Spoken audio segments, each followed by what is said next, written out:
And 2nd and 2, handoff goes to McCaffrey up the middle, finds more room, lot more room, and he's off to the races. Welcome to the In the Zone Sports Talk Radio Network. You're listening to the Just Us Sports Talk Show with your host, Kate Diggs from Harrisburg, Pennsylvania, the small city with the large heart, and co-host Dana the Hater Clark from St. Petersburg, Florida. Also co-hosting Murray E. Baskerville from Gotta Be More Careful, Baltimore, Maryland. These are your hosts, bringing you the ultimate in sports news for the ultimate sports fan. Be sure to download the Try 99 TV app on any smart device and subscribe to In the Zone Sports Talk Television. The cost is $4.95. Thank you in advance for your support. Now sit back and prepare to get into another episode of the Just Us Sports Talk Show. What's up? What's up, everybody? Hey, it's May. May. It's May the 18th, 2026. And I got like 21 days left to work to deal with the kids. I love the kids. I do. Ladies and gentlemen, I love your kids. But I need a break. I need a break. They need to give them a longer summer. That's all I got to say about that. They need to figure this thing out, man. Figure this thing out. But anyway, it's Monday. We got a lot of stuff going on. We got a lot of stuff to catch up on. A lot of stuff going on sports. Excuse me. And waiting on Dana and Dana and Curry should be coming on soon. Until they come on, I got my man Rich here live with me. Any callers want to call in? Number is 512-543-4662. I think I just heard somebody say something. Was that you? Oh, that was you. That was Rich talking. All right, Rich. So let's get started, man. In baseball, I'm I'm looking at the Atlanta Braves, right? And Atlanta has won every series this year that they played. And I'm looking, they have. There's only twice this year that they've lost 2 or 3 games in a row. They lost 3 games in a row to Arizona. They lost 2 to Arizona. And if that was 500 with Arizona, so they lost 2 to Arizona and turned around lost to the Angels that next game. So that's 3 games in a row. Then I come all the way down here to Seattle. They lost to Seattle and then they lost to the Dodgers and ended up winning the next 3 from the Dodgers. But this team is live and kicking, man. And they're looking really, really good, man. I'm really impressed on everything they're doing. And Acuna is not even playing. That's the thing. He's out right now. Can you imagine what they're going to be like when he gets back with his bat? So let's go ahead and talk about it real quick. Let's see. I'm on the live feed. Live feed, if you have a question, please raise your hand or whatever through the live feed so we can get to your questions. We are on Facebook as well. I'm trying to pull it up if I can. Let me get that on here real quick and mute that. All right, what's up, Waddy? How you doing, brother? Long time no hear from, man. I hope you're doing good. Waddy, I gotta hit you up, man. I got some information to give to you in a little bit, but I know you're on Facebook, so I'll hit you up. Unless you're in Harrisburg, but good talking to you, brother. Friend of mine who ran track together in high school, and he's doing some great things out in the community. But let's go ahead and get down to this baseball thing. So in American League, Tampa Bay Rays are 30-15. They're 16-5 at home, 14-10 on the road. They're plus 25, one game in the road to 7-3 in the last 10. The New York Yankees are 28-19. They're 3 games out of first place. They're 14-6 at home, but 14-13 on the road. Got to get better on the road, but they're plus 68. Lost 2 in a row. They're 3-7 in the last 10. Rich. Yes. Your Boston Red Sox not looking good, man. Nah, I thought it was going to be an up year, but fire Cora, which we probably had to do. I think we might be a year late on. But we got to get a hitter. Like we need a big bat. You got trade. You think you got to trade for somebody? Yeah, we gonna have to trade for somebody, Okay. but we'll And be all right. Curry, what's going on? Got Curry on the line. Got Curry on the line with us. Hey, Curry, how you doing? Curry, can you hear me?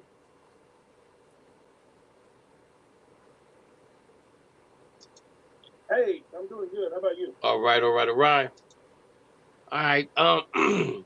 So in the Central, this is going to be an interesting division right here because 5 games separate first place from last place. You got the Cleveland Guardians are 26 and 22, 15 and 10 at home, 11 and 12 on the road, a plus 13, 1-2 in a row, they're 7-3 in the last 10. The Chicago White Sox, who took a series from the Chicago Cubs, which was, yo, I don't know if you saw ESPN this morning or whatever sports you watch, but man, the emotions that he hit that home run, Quarry, I think his name was Quarry or whatever, hit a walk-off home run in the bottom of the ninth or something like that to win the game.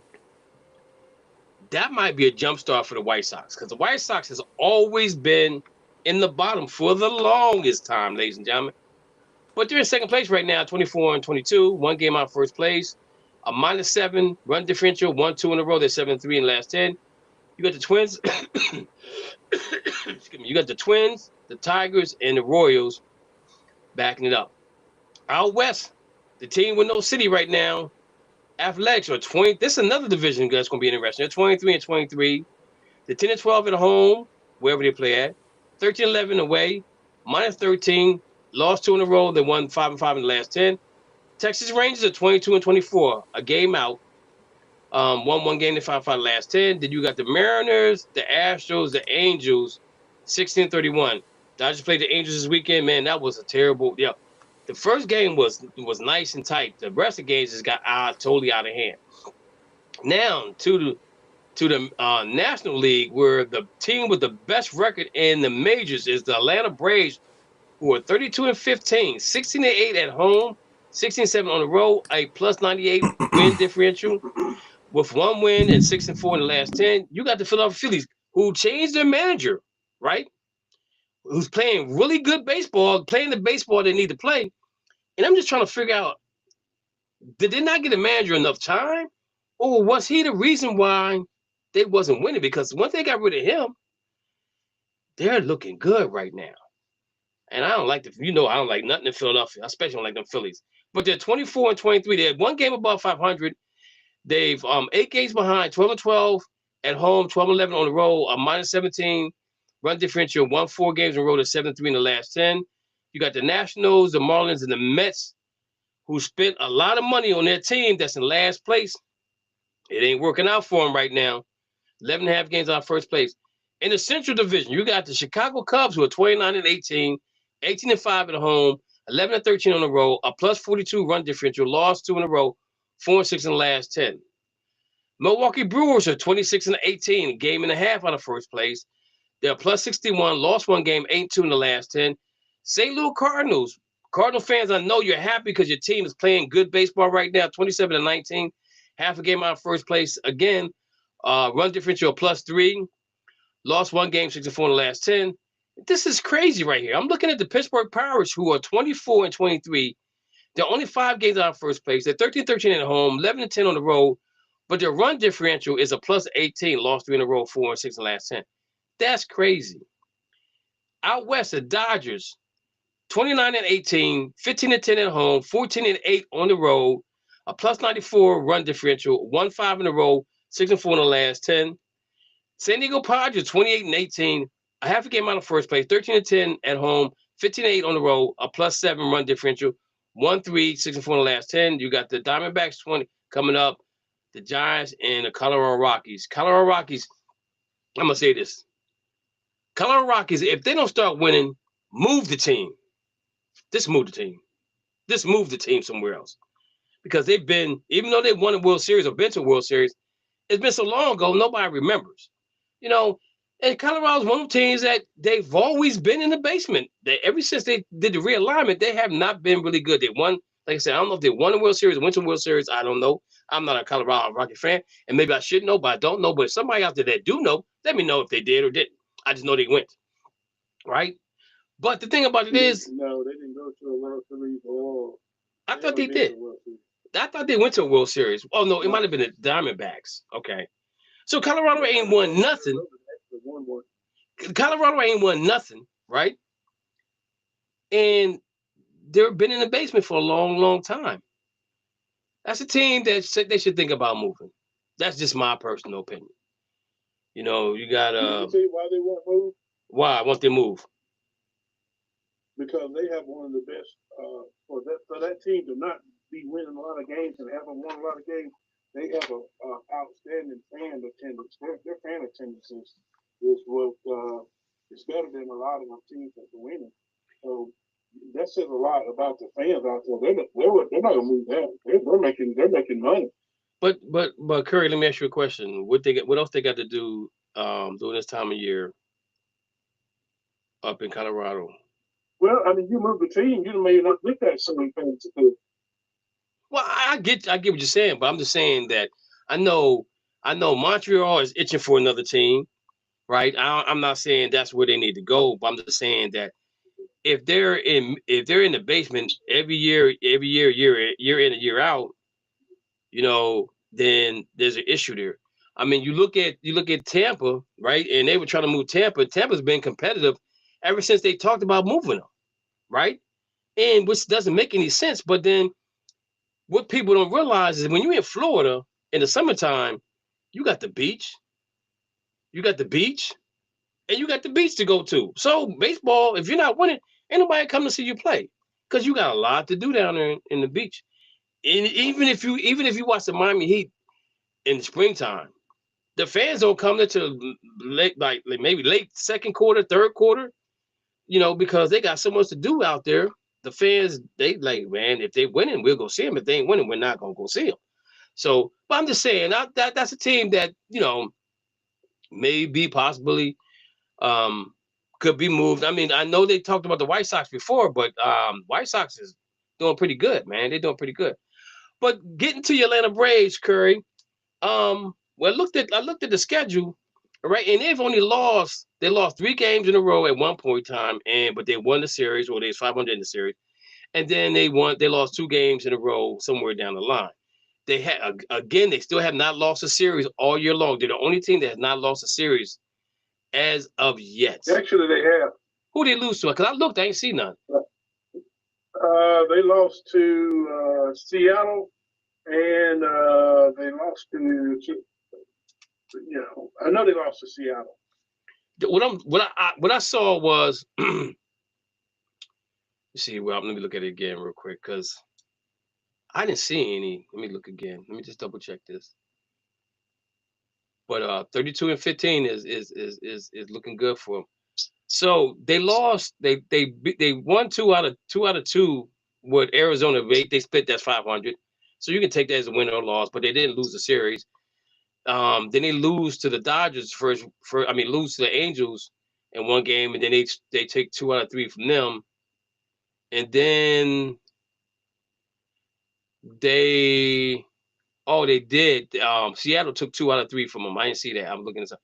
Yeah, so Seattle's the first team that won a series against them, 2 out of 3, and that's about it right now. And then they're playing the Marlins, which should be some 80 wins. They got Washington, then they go to Boston, Cincinnati, Toronto, Pittsburgh, Chicago, New York. The Milwaukee series might be a good one. That starts June 19th. That should be a series. And then they go play the Padres coming up soon. So that should be a good series as well. Let me see. Let me go back out of this thing here. Let me see here. So, but right now I'm kind of excited for baseball. If anybody don't know, the All-Star game will be in Philadelphia this year. Should be an exciting time in Philly. You know, they know how to party in Philly. I'm telling you that right now. So they should have a good time in Philly. And home runs, that ball should leave that field real good. Looking at the Dodgers right now, 29-18. The Bats came alive against the Angels. I hope that stays that course because they're getting ready to play the Padres, where they're half a game out of first place. And it's a friend of mine. He inboxes me about the Padres. He every time and when I see him getting ready to send me a message, guys, I know it's about the Padres. He's gonna say something about the Padres. And I said to him, I said, "Yo, we play for the postseason. Y'all play to win now because y'all win the series against us, but then come postseason, y'all choke. But should be a good series with the Padres. But I think right now, what's keeping the Dodgers afloat is their pitching. But against the Angels, Otani came alive, Betts came alive, uh, Freeman came alive. So the bats look good. So again, even in that even in that conference right now, San Francisco's only 9 games out of first place, so anything could happen there. I think, and if you look overall, to be honest with you, the Mets, the Rockies,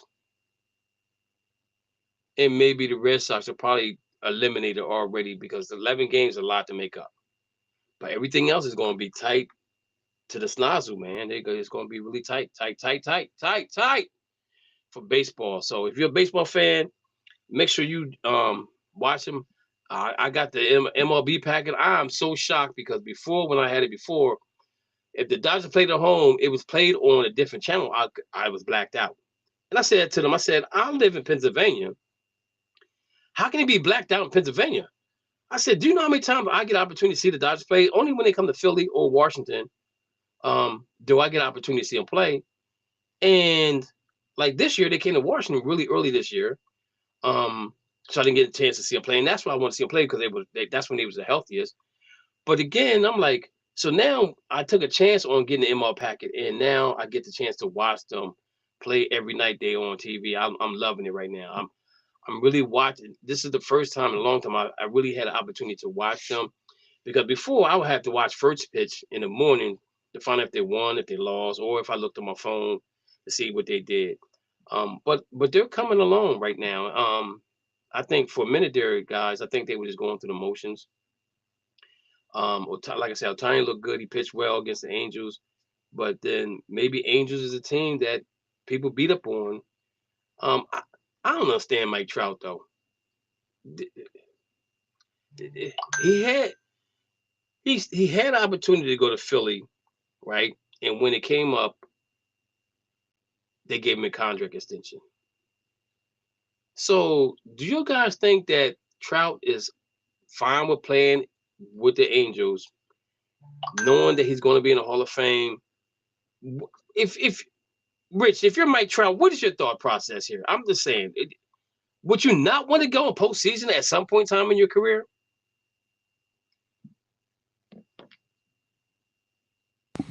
Yes. I would, but you know, he's in LA. He's ingrained in the culture. He's probably not leaving. His kids, you know, they grew up there, so he's probably never going to leave unless he goes to the Dodgers. I don't know. He's going to be one of those players that somewhere down the line they're going to say, what if this player went to somewhere to play for World Series? Would you be okay with it? I think right now, would nobody get mad if Trout were to leave LA to go somewhere to be competitive, to be in the competitive stage to play in a postseason or to play for a World Series? Curry, what's your thoughts on Mike Trout, man? If you Mike Trout, what you doing? Yeah, I mean, I wouldn't press the issue because after all, the teams that he has played for has paid him well. The only thing that has eluded him is the chance to play for a world title. But I mean, he made his money. So yeah, to your point, yes, I would probably would love for the opportunity if I'm Mike Trout to play for a championship, but I wouldn't be too totally upset because I mean, the man's doing okay. But yeah, I agree with you. that's the only thing, like I say, that is eluding him is a chance to win a world championship. And I think if he could at least have the opportunity to play for a championship, I think that would give him probably put a little put a cap on his career. Is he a first ballot Hall of Famer?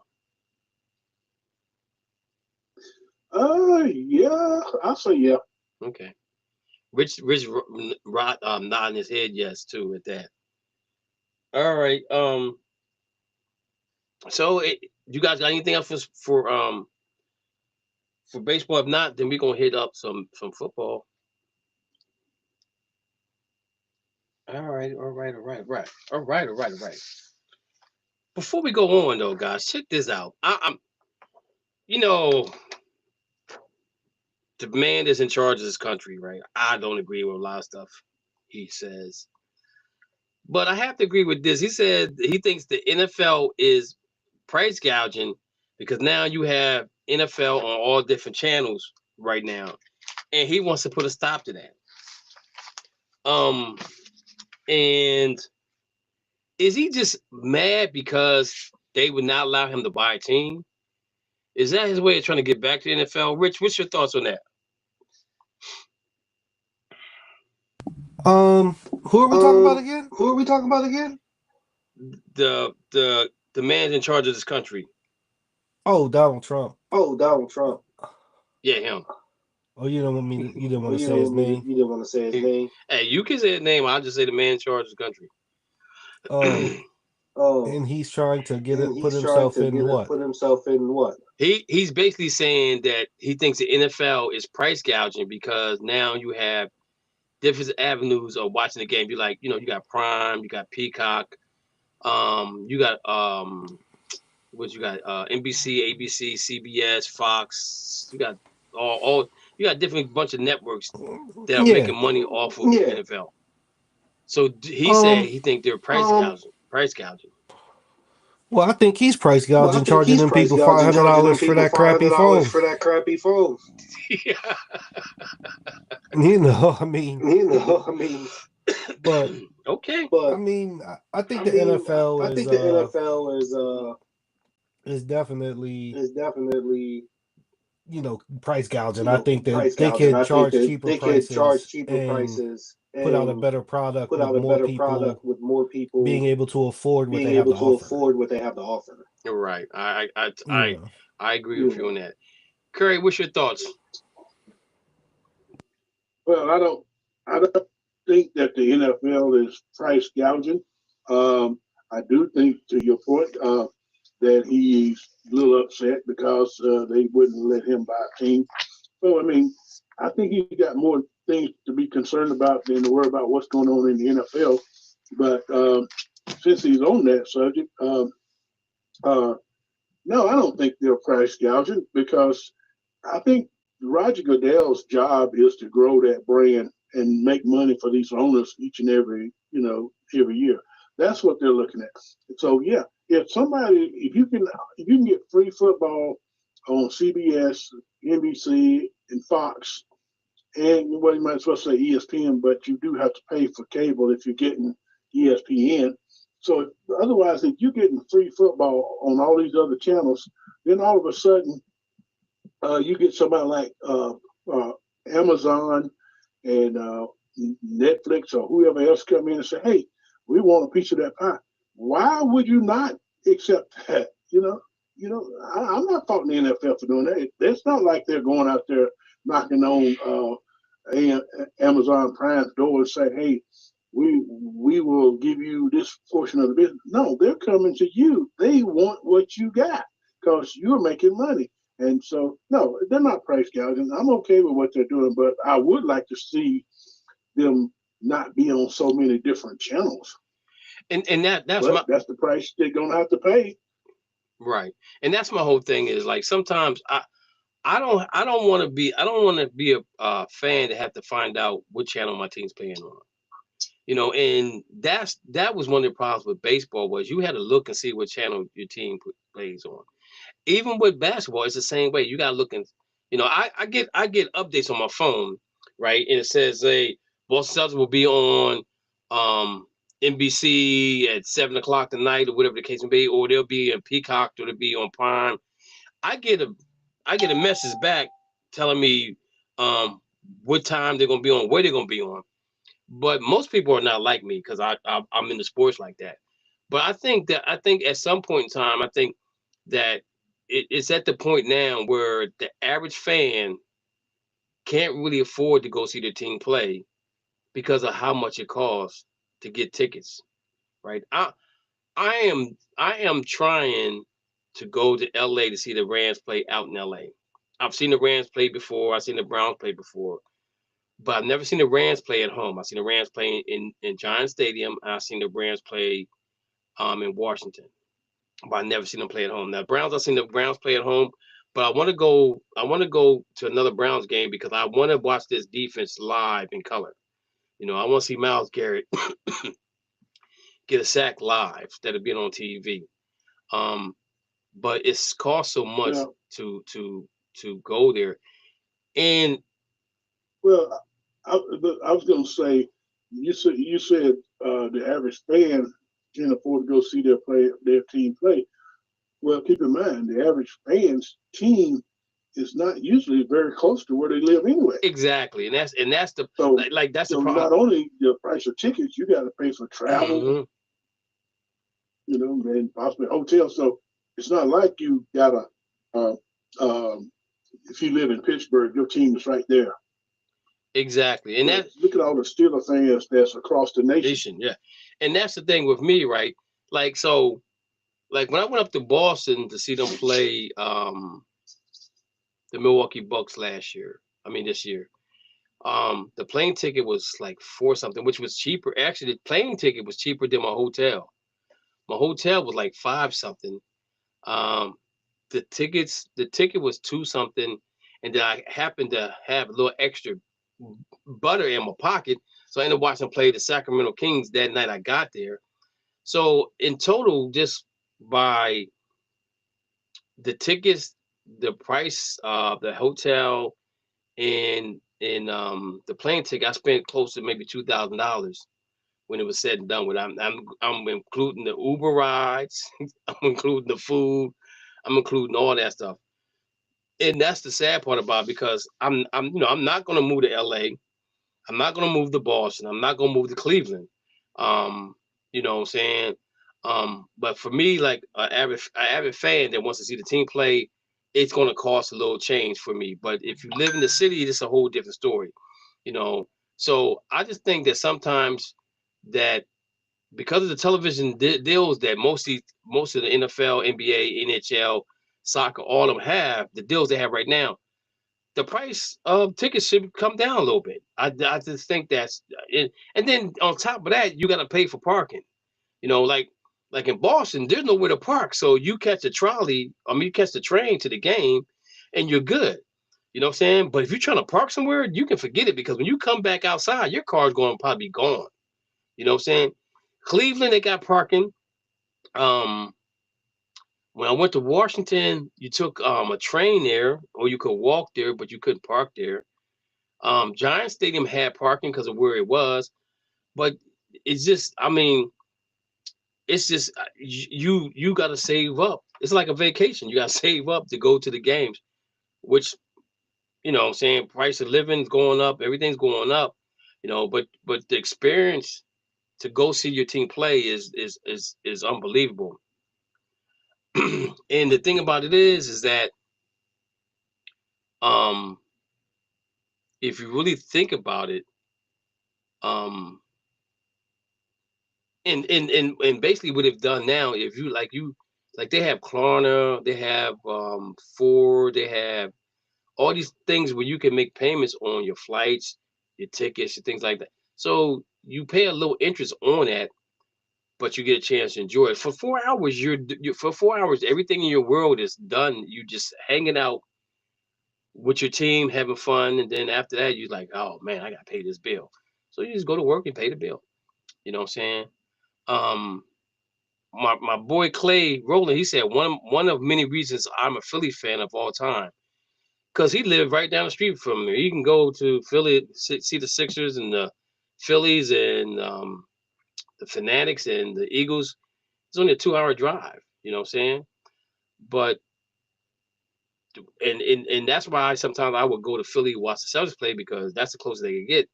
Because I want to go see a competitive game. I can go see them play Washington. It ain't gonna be competitive. I can go see them play the Brooklyn Nets or New Jersey Nets. It wasn't competitive.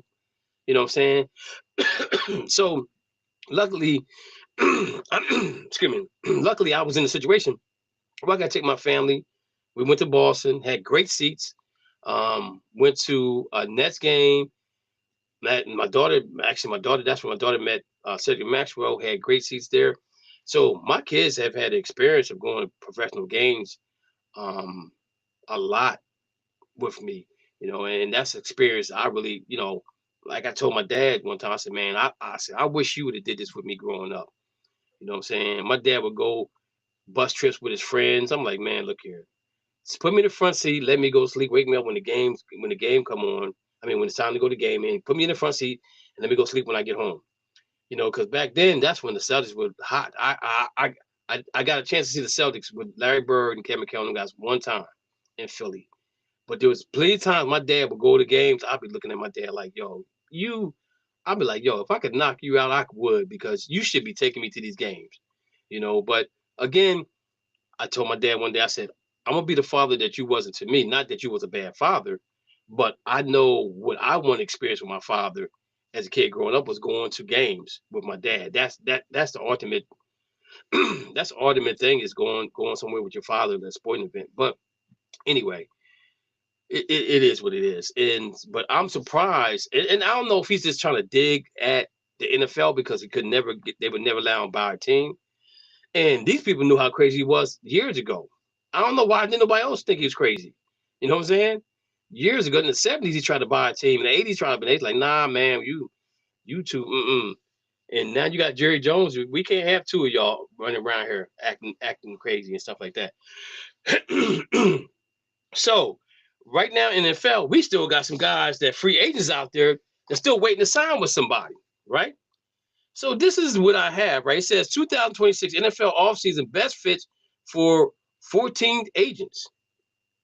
So the number one agent they have on here, Stefon Diggs. They said best fit would be the Los Angeles Rams. What's what they said the Ravens could be a fit for Diggs, but I really like him in LA alongside Puka and Devontae Adams. The Rams attempted 430 passes out of 11 personnel, 3 wide receivers last season, which was 9th most of the league. And Diggs is naturally separated who can line up inside, outside. Plus, he also has toughness to work the middle of the field and an on-breaking concept for elements. Diggs had 85 receptions last season with the Patriots, which almost twice had many for the next closest wide receiver, which was Mac Hollins. So they're saying he might be a fit for the Rams. Next up, man, Kevin Zeitler, I think that's how his name, guard. Best fit, San Francisco 49ers. Rich, what's your thoughts on him? I mean, we need a guard. Okay. We drafted a guard, but the guy we had there last year, he's still there. I think that he could take some steps forward, but I wouldn't be mad at a move for Zeitler. Okay.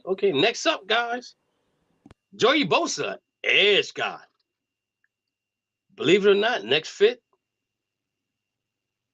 is where, Rich? San Francisco 49ers. San Francisco 49ers. Bosa has answered some availability questions. Yeah. Bosa has answered some availability questions over the last 2 seasons, playing in at least 14 games each, and he fits a pass rush in Raheem Moore's defense. Bosa played 36.3 snaps per game last season in Buffalo, finished 5 sacks, 5 forced fumbles, and 42 pressures. We will see if Bosa's speed to power ability on tape, and he still keeps a high energy to make stops later downs. He will provide quality depth for 49ers pass rush and rank last in pressure rate, 24.9 in total sacks, 20 in 2025. And why not have some fun and put him next to his brother? Next up, we got Deebo Samuels, Indianapolis coach. I think that's a good move for them.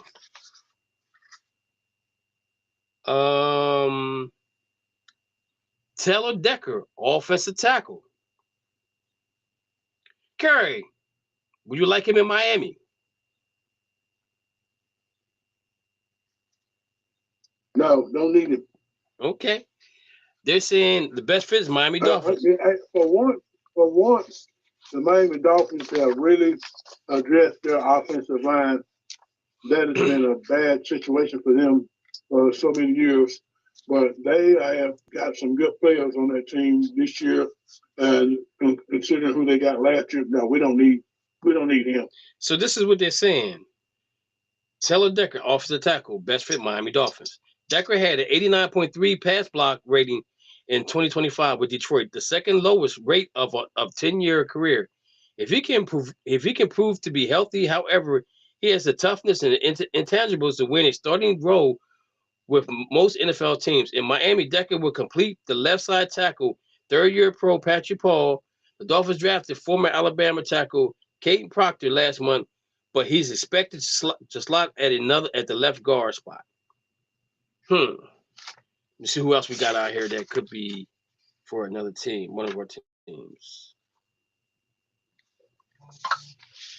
For Clay, if you're still out there, Philadelphia Eagles. Micah Becton, guard, best fit Philadelphia Eagles. Becton produced a subpar state last season in LA. However, a return to Philly where Beckham allowed 4 sacks and had 71.2 run block rate in 2024 makes sense at depth and competition move. At his best, Beckham has size of 6'7", 364 pounds, physical tools, and to overwhelm defenders. Anybody else? We don't have Lou on the line, so we can't go with Dallas Cowboys. But those are some of the guys. Those are some of the guys they're saying they have the best fit going forward, guys. Next up, NFL stadiums that could have domes coming up. The top 5 teams that will have a dome. And the reason why I brought this up is because the Tennessee Titans will be they're going to vote soon for them to have the Super Bowl in 2030. So when I saw the article, I said, wait a minute, Tennessee they don't have a dome. They play outside. And during the time frame of when the Super Bowl will be, it will probably be in the first or second week of February if they were to extend the season out to 18 games. The weather there is the low would be 30, the high would be 50, right? So what that made me do, that made me, my brain was smoking and everything. I was like, man, let me look at something. So these are all the teams that will be getting new stadiums in the near future. Buffalo Bills will be getting a stadium without a dome, not surprisingly. Soldier Field, who could be moving to where they moving to? Indiana. Yep. Could be moving the team to Indiana or getting a dome. Gary, Indiana. Tennessee Titans will be getting a dome.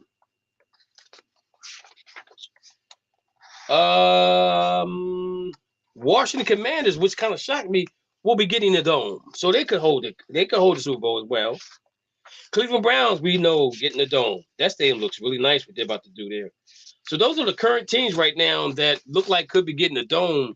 So what that did was I did some more research while we prepping for the show. I said, well, let me find out who else could be maybe possibly getting a dome coming up. So I'm looking, and I said, well, let me just check and see. The Pittsburgh Steelers owner, Rooney, said, never in his lifetime would the Pittsburgh Steelers have a dome. So this man gonna have to die before they get a dome. But I'm gonna say this. If it stays in the family, or if they sell it, they have to, whoever they sell it to, they might sell it to them and say, if you buy this team, you cannot put a dome here. Because like the Cleveland Browns can't have a logo on their helmet because the owner said, if you buy this team, they can't have a logo. That's why they're the Browns. They got the fidget midget, they got the dog, but you won't never see them on their helmets because that was part of buying the team, right? Kraft says, no, no, no, no, no. We won't have a dome in New England. He said because that's a factor of them playing deep in the playoffs with the cold weather. But the thing about it is, though, is actually the fans are the ones that's going to be cold.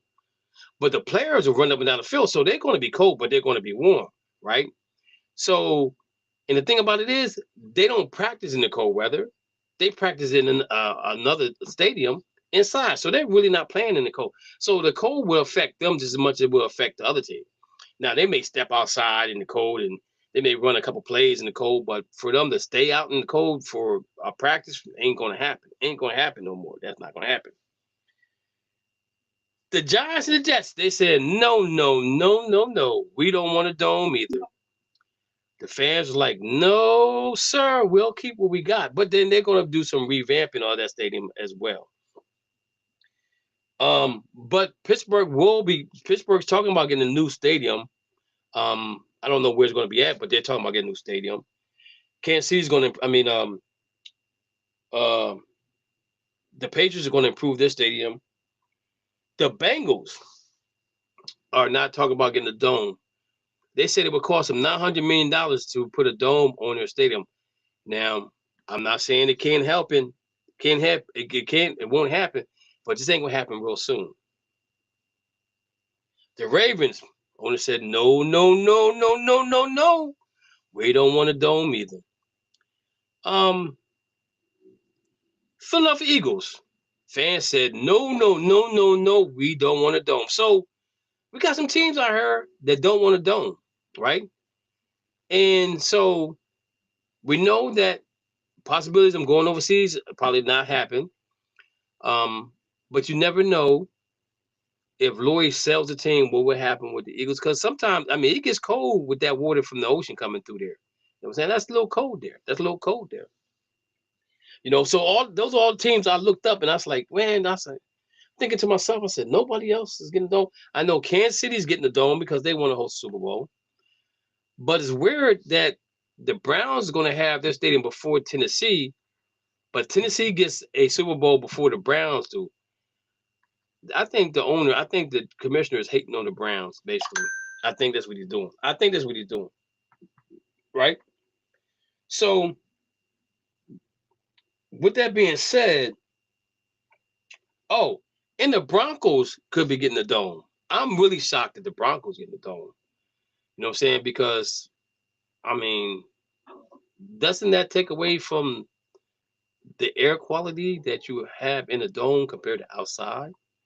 They always say the altitude in Denver is what causes teams not to play well. So, Rich or Curry, anything y'all want to say about the domes? We know, we know, and I'm gonna say something about Miami too. I personally think that Miami should get a dome. For some effect, last time they had Super Bowl down there, it was raining. It was pouring down raining. It wasn't a good Super Bowl. They didn't. No, it didn't rain down there last time. Yeah, when Chicago played, not Chicago, when the last Super Bowl down there. Who the coach played down there, right? They played. Yeah, the coach said that it rained. It rained, and Prince was the halftime show. But they've had a Super Bowl since then.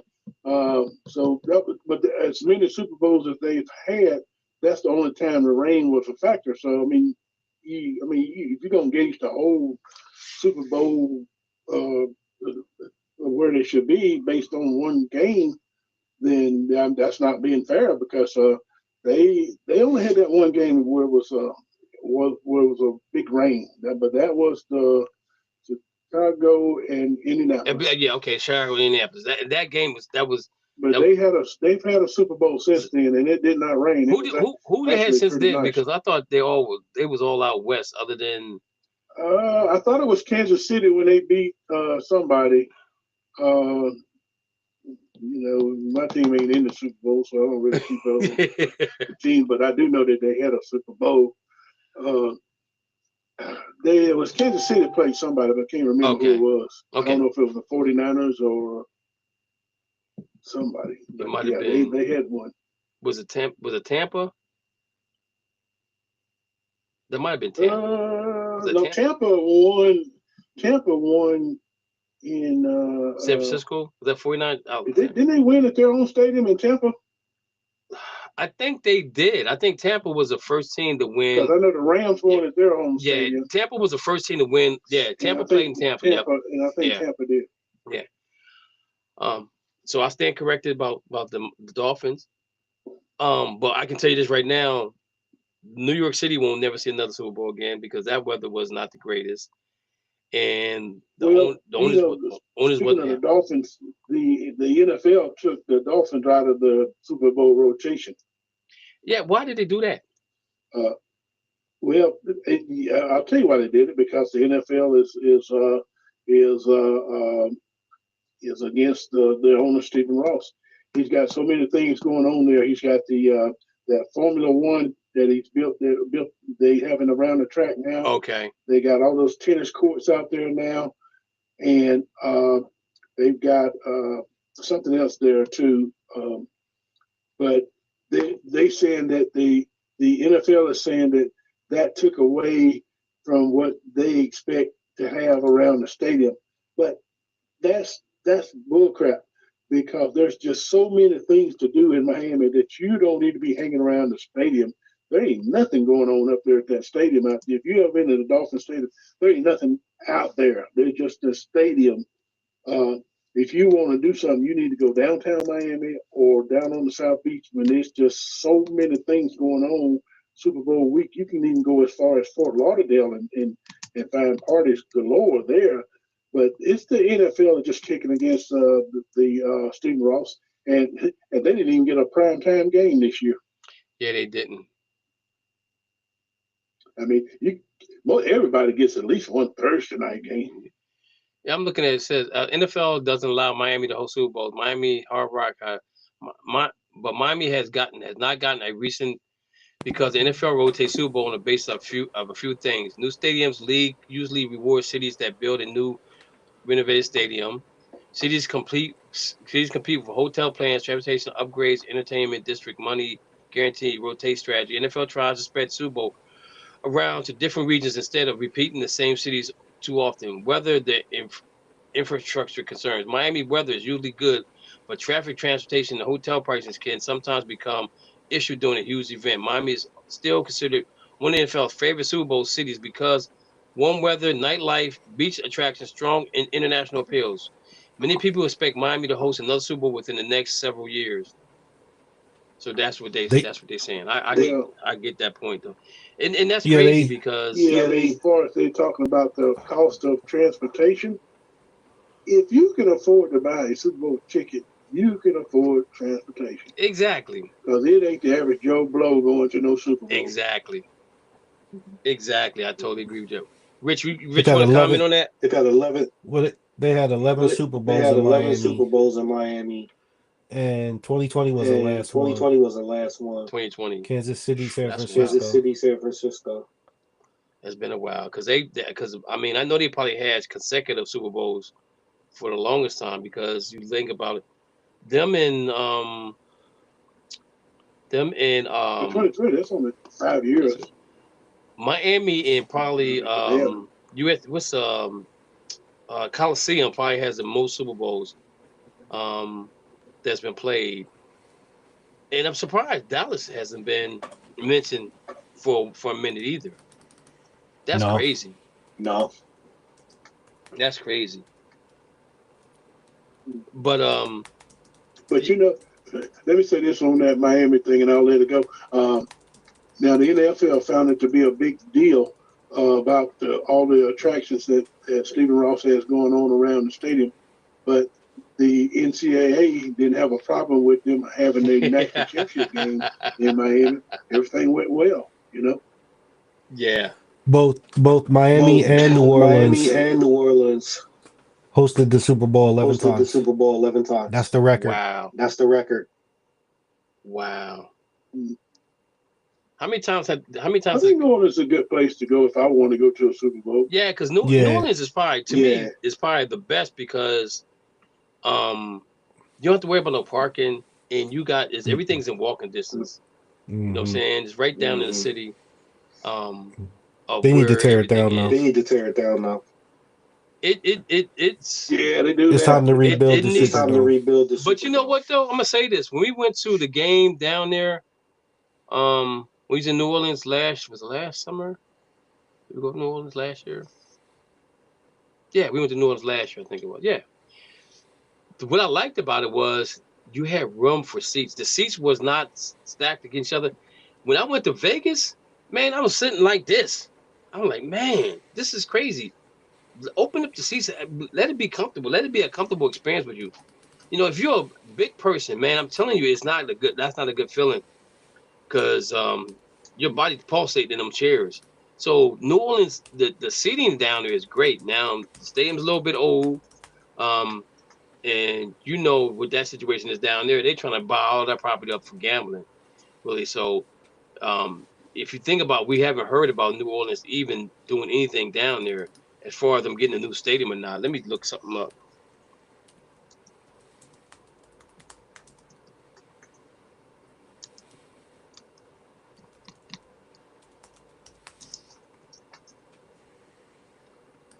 While you looking that up, I agree with what you said about them seats being real close, because my son and I went to the ACC tournament this past March. It was in Charlotte, and man, my knees was all on the back of those seats in front of me. Man, that says that was not comfortable. It's not. New Orleans Saints are not currently building a new stadium. They still play in Caesars Superdome. The team recently signed a long-term lease extension to stay there while they're staying. Superdome has already gone through major renovations worth hundreds of millions of dollars. It remains one of the NFL's most famous stadiums and hosted multiple Super Bowls. Louisiana and the Saints agreed to keep the team there for a foreseeable future. There has been fan discussion about what could happen someday if a new stadium were to be built. Possibly ideas about people have mentioned, including rebuilding a current stadium in site, building it near the convention center, New Orleans East, West Bank area. But those are mostly fan decisions and speculations right now. No official NFL words from the Saints. And I think the Saints probably won't move. They will probably renovate that place because, again, you know, they want to put all them casinos down there. They're trying to make everybody move anyway from the lower end. So that who has the, besides Chicago, who has the oldest stadium? Would it be Miami? I mean, would it be this? No, yeah, Miami. Probably Miami. Miami. Chicago. Chicago who? Chicago Bears. They're. I mean, they have the oldest stadium, right? But besides them, maybe Green Bay. Maybe Green Bay Stadium is the oldest. That might be the oldest. Lambeau. And I haven't heard anything about the Green Bay getting a dome stadium either, which would be that would probably be nice. Arrowhead too. I honestly don't. I'm not into all these dome stadiums, and if you say it's for a fan, the fans will be cold. But you know what? Those fans are not concerned about that, because if your team's in that playoffs and you got a chance to go to that game, look at them stadiums. Those stadiums are full. And if you look at the game that now a crazy game, Miami Dolphins played Kansas City Chiefs out there, and that weather out there where that was just bone chilling weather. Well, some people actually lost limbs because the weather was so cold. They should have really canceled that game. Yeah. And I remember in 2017, my wife and I went to Pittsburgh for the playoff game up there. And the game time temperature was 7 degrees. Oof. And I mean, it was an ugly day. There was no sun. It was cloudy. Man, it wasn't no heat coming from nowhere. Man, that was the coldest I ever been in a football game. I would never go to another football game like that again. You could give me 50-yard line seats for free, and I would not take them, not in that weather. Yeah. So not do it. So Green Bay basically saying the only way if they were to get a dome is because they would want to host the Super Bowl. So they said they prefer, the fans saying they want to keep it like it is. So you have some teams that's going to keep stadiums like they are, and you're going to have some teams that's going to improve stadiums. And I'm going to say this: I'm more a fan. Like, I wouldn't go see Cleveland play in November. I would go see them in October, because I want to enjoy the experience. I don't want to be chill bone cold watching a game, because I won't be able to enjoy the game, especially if I got to worry about being cold. That's the part I don't like. I want to be comfortable watching the game. Now, I saw a game in Jacksonville. The Jaguars, their stadium is really nice. Their seats are really good. Their seats are comfortable. They got a great stadium down there. Great stadium. Even though I know that's going to be, when they go to international, that's going to be the team that's going to leave and go across the seas and be a team over there. I see it happening, because they go over there too much as it is now. So, yeah, I got a buddy of mine that went to a game out in Green Bay, and but they went in when it was still warm, and so they didn't have to worry about the cold weather. But he was telling me that they still had old metal benches that you sit on out there. Whoa! Can you imagine those things in the winter? Oh my goodness! Now we know why everybody was standing up. That's cold. That's frostbite cold right there. Oh my Lord! Whew, I can't even do a rain game no more. At one point in time I could, but I can't do it no more. So I got you guys a schedule right now, right? So let's take a look. Let me see here. Yo, did anybody know how Dana doing? Because I inboxed him. He didn't inbox me back about coming on the show or anything like that. He was on last week, and he said he was having some problem with his T-Mobile system, and I haven't heard since. T-Mobile, he got that T-Mobile stuff. I keep trying to tell him to leave T-Mobile alone. So, Curry, let's talk about the Dolphins schedule. We're an hour in, and this is what now, this ain't what I said. This is what CBS Sports says, that 2026 AFC East win totals: Buffalo 10, the Patriots 9, the Jets 5, and the Dolphins 4. Now, based off of what they're saying, that could be 5 games. I go up and down, maybe 1 or 2. 5 games. I can't see Miami winning 4 games. I can't see Miami winning 5. I can see them winning 6 or more, but not 5. Let me ask you a question. Do you think that they're going to tank this year? No, I don't think they're going to tank. I just don't think they're going to be very good. I think they're going to try to win as many games as they possibly can, because, I mean, you don't learn anything about your team by tanking. The only thing you do is you just put your players in an awkward position, having them go out there and knowing that they're going to lose the game. You're not telling them that you're going to lose the game, but you're just not doing anything to help them win. No, they're not going to tank, but they're not going to be very good. Okay, and this is what they're saying. Much was made of the Patriots' 2025 schedule, playing a big role in a lofty record and a trip to the Super Bowl. While the schedule looked easy, the Buffalo Bills, due to facing the Steelers instead of the Ravens, both teams have to face two of the 3 toughest divisions in football as their common opponents, meaning there won't be any easy wins for either outside of the potential all 4 games against the Jets and the Dolphins. Early lean to the under for both, through which much prefer backing Bills at 10.5 at plus odds. As for the other 2 AFC teams, the Jets are already heavily juiced to under 5.5 wins. And unless they hit a home run in free agency, I expect their win total to come to 4.5 by the time we get to the summer.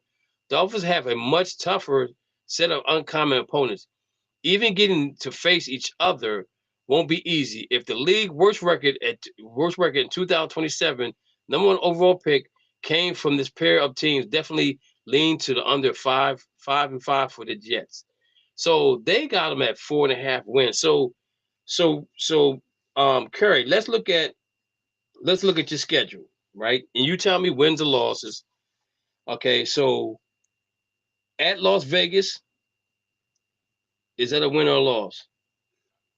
That's a winnable game. At San Francisco. Loss.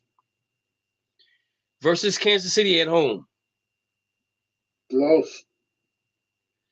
At Minnesota. Loss. Cincinnati at home. That's a loss.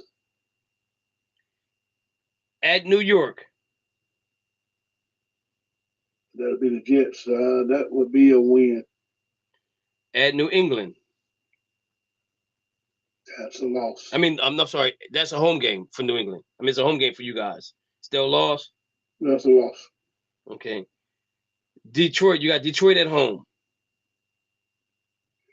That's a definite loss. Yeah. At the Colts. You know, I think the Colts, the fan zone, I think they kind of surprised everybody last year. Mm-hmm. That could be a winnable game for them, but I'll still say that's a loss. Okay, I'm gonna put a question mark there. Loss with a question mark. At Buffalo. That's in November 22nd. Oh yeah, that's definitely a loss right there. You get the Jets again at home. Yeah, I think they could conceivably sweep the Jets. Okay. At Denver, good God Almighty, this schedule is brutal at this end. At Denver. Oh yeah, it's definitely that's a loss. Chicago comes to town. You know, I just don't think I'm not really sold on Chicago, but they're gonna be better than Miami, so I'm gonna go ahead and say that's a loss. Okay. And we have at Green Bay. Yeah, that's a loss. December 20th. That's gonna be a cold game. That's a loss. Then you got that time again. Yeah. Then you have the Chargers coming to town. Chargers. That's old Mike McDaniel coming back to town.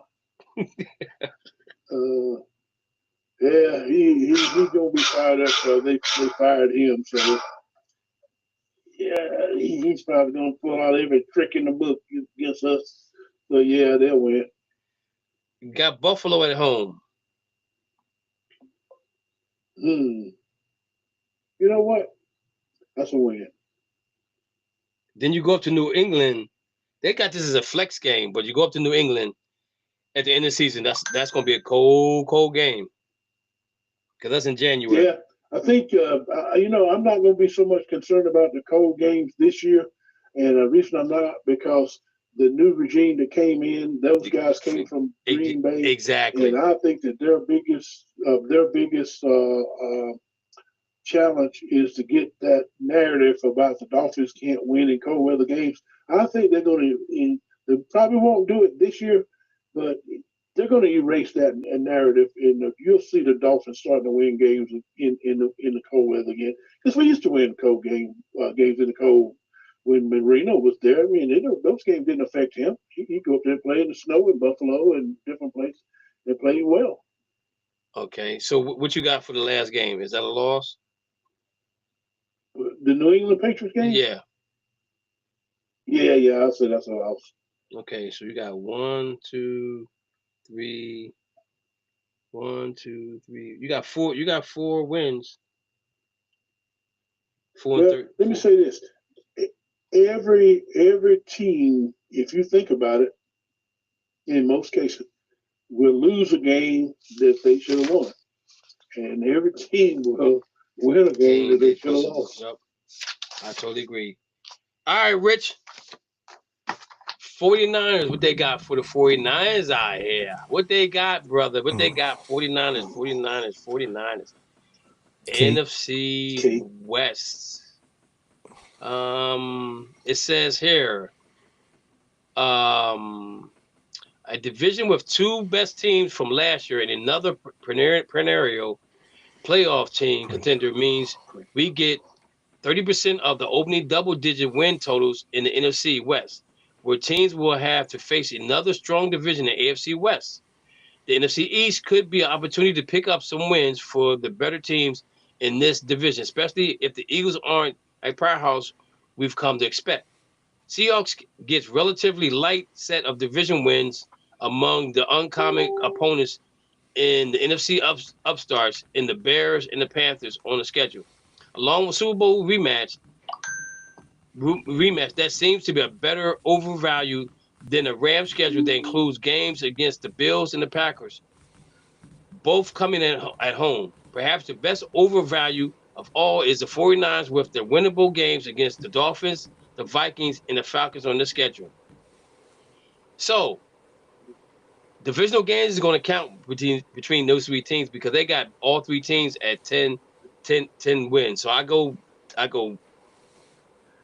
I'm concerned of 10 wins because I go down, that's 9 and 7. I mean, that's 9 and 8, right? And then I go up 11. Right. So I'm concerned about all three of those teams being at 10 because that means somebody's not going to make the playoffs because I think there's going to be a couple of teams in other divisions in the NFC, NFC that might have double-digit wins. So with that being said, the 26 uncommon opponents for the 49ers are the Miami Dolphins, Minnesota Vikings, and Atlanta Falcons. So with this schedule, Rich, we got away. Well, it's a home game for the Rams, but it's away in Melbourne. Would you got win or loss? Against the Rams in Melbourne? Yeah. Dub. Okay, Miami at home. Dub. Arizona at home. Dub. Denver at home. Loss. At Seattle. Dub. Washington at home. Dub. At Atlanta. I'm gonna say W. Okay. Vegas at home. Dub. At Dallas.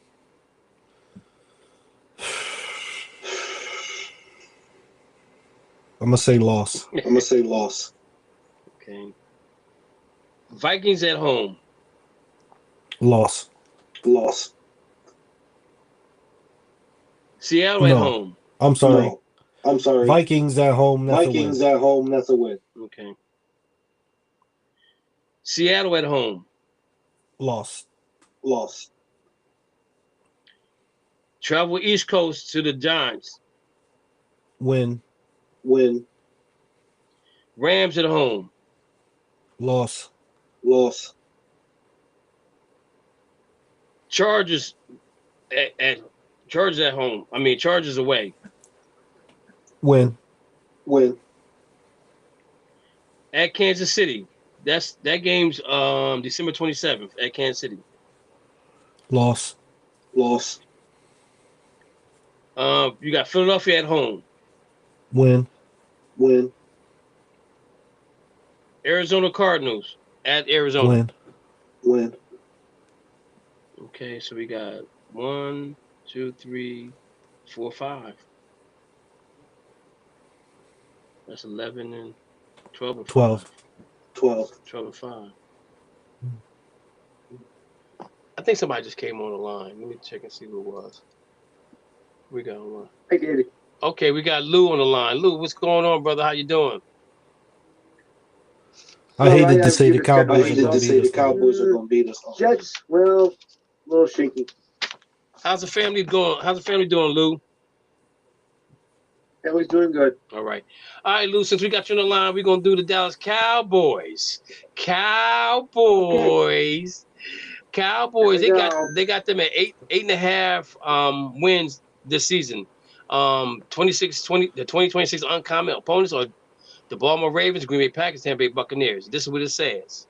The NFC East may collectively be dealing with the toughest schedule among 8 divisions next year, but 6 of the other 7 divisions have at least one team with a win total of 6+ or lower. That speaks to the expectations for the Commanders' rebound, a quick turn to respectability for John Harbaugh and the New York Giants, a constitution of solid play by Brian Schottenheimer did with the Dallas Cowboys in 1 year. I'll be looking largely to under the division, although the Eagles get the benefit of facing perhaps the 3 most surprising division winners last year, all expected to take a step back. That makes them a shoe-in to back in the division odds mark where they can be found near every odds. And I would also look to their over at plus odds. The Cowboys seem like the best fade with potential defensive issues against a tough schedule that includes 3 uncommon opponents that will be popular division winning picks. And the Commanders look like a nice undervalued team as well. So they got the Cowboys at 8.5 wins. I go up 9 to 10. So Lou, let's get started here. So with you, the Dallas Cowboys at the Giants, is that a win or a loss? That's gonna be a win. Okay. At home against Washington. Win. At home against Baltimore. That's gonna be a good game. That one could be a tough, but that's gonna be a loss. Okay. At Houston, best team in Texas.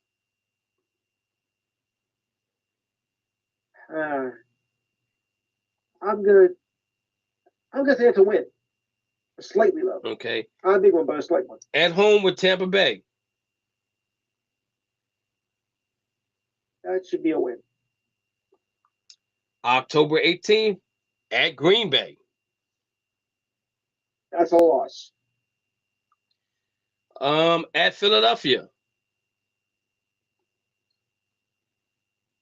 That could be a loss. Okay. Arizona at home. Win. At the Indianapolis Colts.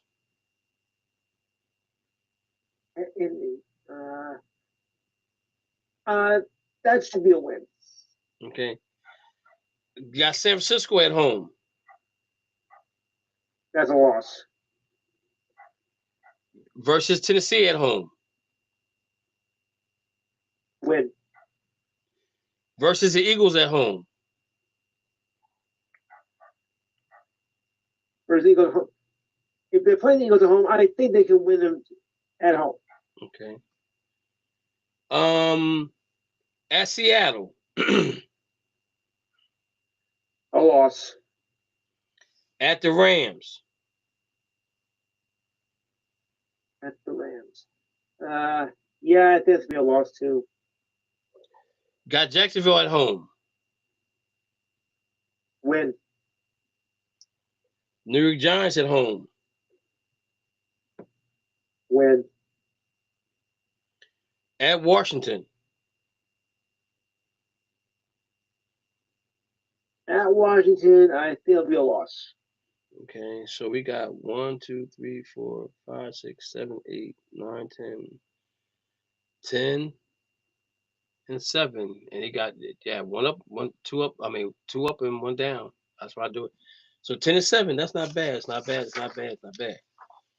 We don't have Mo on the line, so we can talk about the Pittsburgh Steelers and this thing with Aaron Rodgers. Wow, $25 million for 1 year. Really? Okay. So let me go ahead. That's cheap for a starting quarterback. That's cheap for a starting quarterback. For 1 year? Yeah. I thought he'd get 17. I didn't think he's gonna get 25. 17. That's an insult. I mean, that's an insult. But I'm gonna say this. I think the reason why he got 25 is because they won a division last year, right? No matter how you look at it, how you mix it up, turn it around, they won a division. So I guess he said, for winning division, I need 25. And they said, okay, cool. We'll give you 25. All right. I can't believe he's still gonna play. So I got the Cleveland Browns. My brownies. Where my brownies at? The Cleveland Browns, they got them at 6.5. So I'm going 2 up. That's 8 games win. 2026 uncommon opponents is the Jets, Giants, and the Vegas Raiders. Say AFC North is much a disappointment in 2025 between the Ravens and the Bengals, and 3 Division and 4 teams changed head coaches in January, ending the long tenure of John Harbaugh in Baltimore and Mike Tomlin in Pittsburgh. The good news is that they'll get to face the NFC South, though the AFC South is stronger than it has been in the past years. There should be opportunity to pick up wins for competitive AFC terms. The early value in the over looks to be on a team with continuity at head coaching in the Bengals, who have a great shot at getting to 10 wins with a schedule that features matches with the Dolphins and Commanders. Though getting the privilege of facing the Chiefs with a third-place schedule is a tough development. Hopefully, the matchup will come early on with Patrick Mahomes 100%. Steelers and others' interest overlooks those who think the Patriots and the Broncos took a step back. Yo, the Browns are so bad they didn't talk about them in this whole little paragraph. That's terrible, man. That's so disrespectful. I ain't like that. Let me see. Oh no, it comes down what it says here. AFC South and we're the North. Yeah, they ain't say nothing about the Browns in the article whatsoever. But the Browns, they got them at 6.5. I give up. I go up 1 or 2. I go up 2, go down 1. So the Browns at Jacksonville. We've always had their number, but I think that might be a loss. At Tampa, oh, Baker Mayfield gonna love this game. That could be a loss. Yeah. Carolina at home.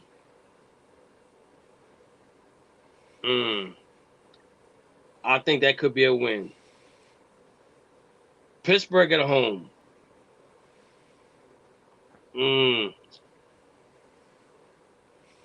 I think that could be a win. At the Jets, that's a win. Versus Baltimore, that's a loss. At Tennessee, could be a win.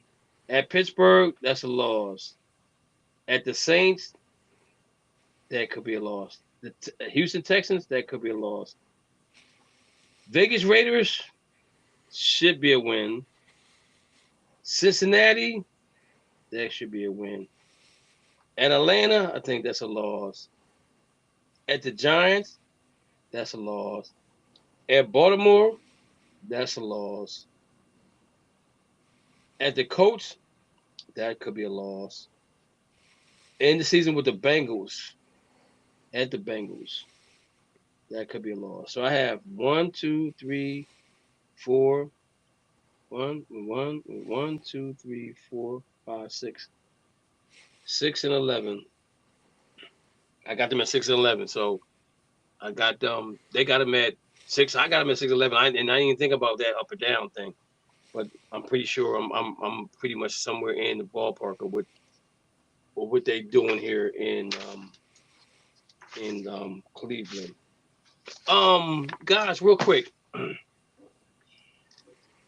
The situation in Baltimore right now is oh, by the way, if anybody wants to excuse me, if anybody wants to call into the show, the phone number is 512-543-4662. You can hit us up on the line. Like I say, if you call in, make sure you bring a friend. And I haven't seen anything on the chat because I've been going back and forth on my pages. So let me see if anything's out here on the chat. Nothing on the chat right now. So getting back to Baltimore. So there's been word that Lamar Jackson might not sign a contract extension. Do anybody want to take a guess why he might not want to sign a contract extension? Lou, do you want to take a guess on why he might not want to sign a contract extension right now? I'm kind of surprised about that, to be honest. I thought he wanted to sign it by now. Okay. You have any idea maybe why not? No, I really don't. Okay. Curry, you want to take a guess at that? Maybe he wants to go play with the Giants. I don't know. Oh dear. Okay. Rich, would you want to take a guess at this? Probably because they just fired the coach only coach he's ever had. And why not? Like, he hasn't won anything in Baltimore. You know, I mean, he has ties to the city, but he can move on, do something else somewhere else. Maybe. Okay. Maybe Cleveland. Okay, so this is my thought process, right? I think he wants to be the highest paid quarterback again. And I think that if he signs a deal this time around, he won't be the highest paid quarterback for long, because you have quarterbacks you're going to come up with contract extensions. You have Caleb Williams coming up on a new contract. You have a couple other quarterbacks that's coming up on new contract extensions. So I think he wants to be the highest paid quarterback again. And I think that's probably why he doesn't want to sign right now. And if you think about it, if they were to sign him right now, it would be at cost of the hand, for real. What does he have really? What leverage does he have other than he has a no trade clause? You know what I'm saying? What leverage does he really have right now that say I can go out here and want to be the highest paid quarterback? Because let's look at it. You lost a game to the Pittsburgh Steelers, who was limping into the playoffs to win the division, right? You don't make the playoffs this year. And so I think that he may be lurking around, waiting to see how well he does this year. I think the new coach, has something to do with why he probably didn't want to sign a new contract. Because again, like Curry said, he may want to get traded, or he may want to go somewhere else, because he has 2 more years on the contract. But this is where they can give him a contract extension. But I'm gonna say this though. If he were to do it now, it'd be team friendly, because that means he can go out and find other players in the near future they can get through free agency or through trades. Money's not a factor. But looking at Lamar Jackson, I think he's saying, I'm going to wait. Let me wait to see how this thing turns out. And again, I think he wants to be the highest paid quarterback in the NFL at some point, even if it's a day or 2 days, whatever. I think he wants to be that type of quarterback. I think he wants to be in the record book and saying, I've been the highest paid quarterback twice in my career. That's not going to happen, and I'll tell you why it's not going to happen. Go ahead, Curry. Lamar Jackson does not have an agent. He represents himself, and he's not going to get nowhere near the money representing himself that he would get if he had a traditional agent fighting for him. They're not just going. They can fight. They can hold him off, but those agents will put pressure on you by saying, "Well, this team will give you this, and this team will give you that." They make up stuff. Well, he can't make up stuff. Right. So I just looked something up, right? They said Lamar Jackson expecting to get another massive extension for the Baltimore Ravens probably sometime before the 2027 season. Right now, most insiders expect a new 5-year extension around $65 million per year, over $200 million guaranteed. That would likely make Lamar Jackson one of the highest paid players again. Why the Ravens want the deal? Lamar cap hit jumped to about $74 million in 2026. Baltimore already restructured his contract to create cap space. Excuse me. Baltimore already restructured his contract to create cap space room. The Ravens want more long-term flexibility to keep the stars around. There's no major sign Baltimore wants to trade him. Multiple reports say Ravens still view extending Lamar as their top priority. A lot of fans believe the final deal could look similar to Patrick Mahomes' money structure or Josh Allen style guarantee.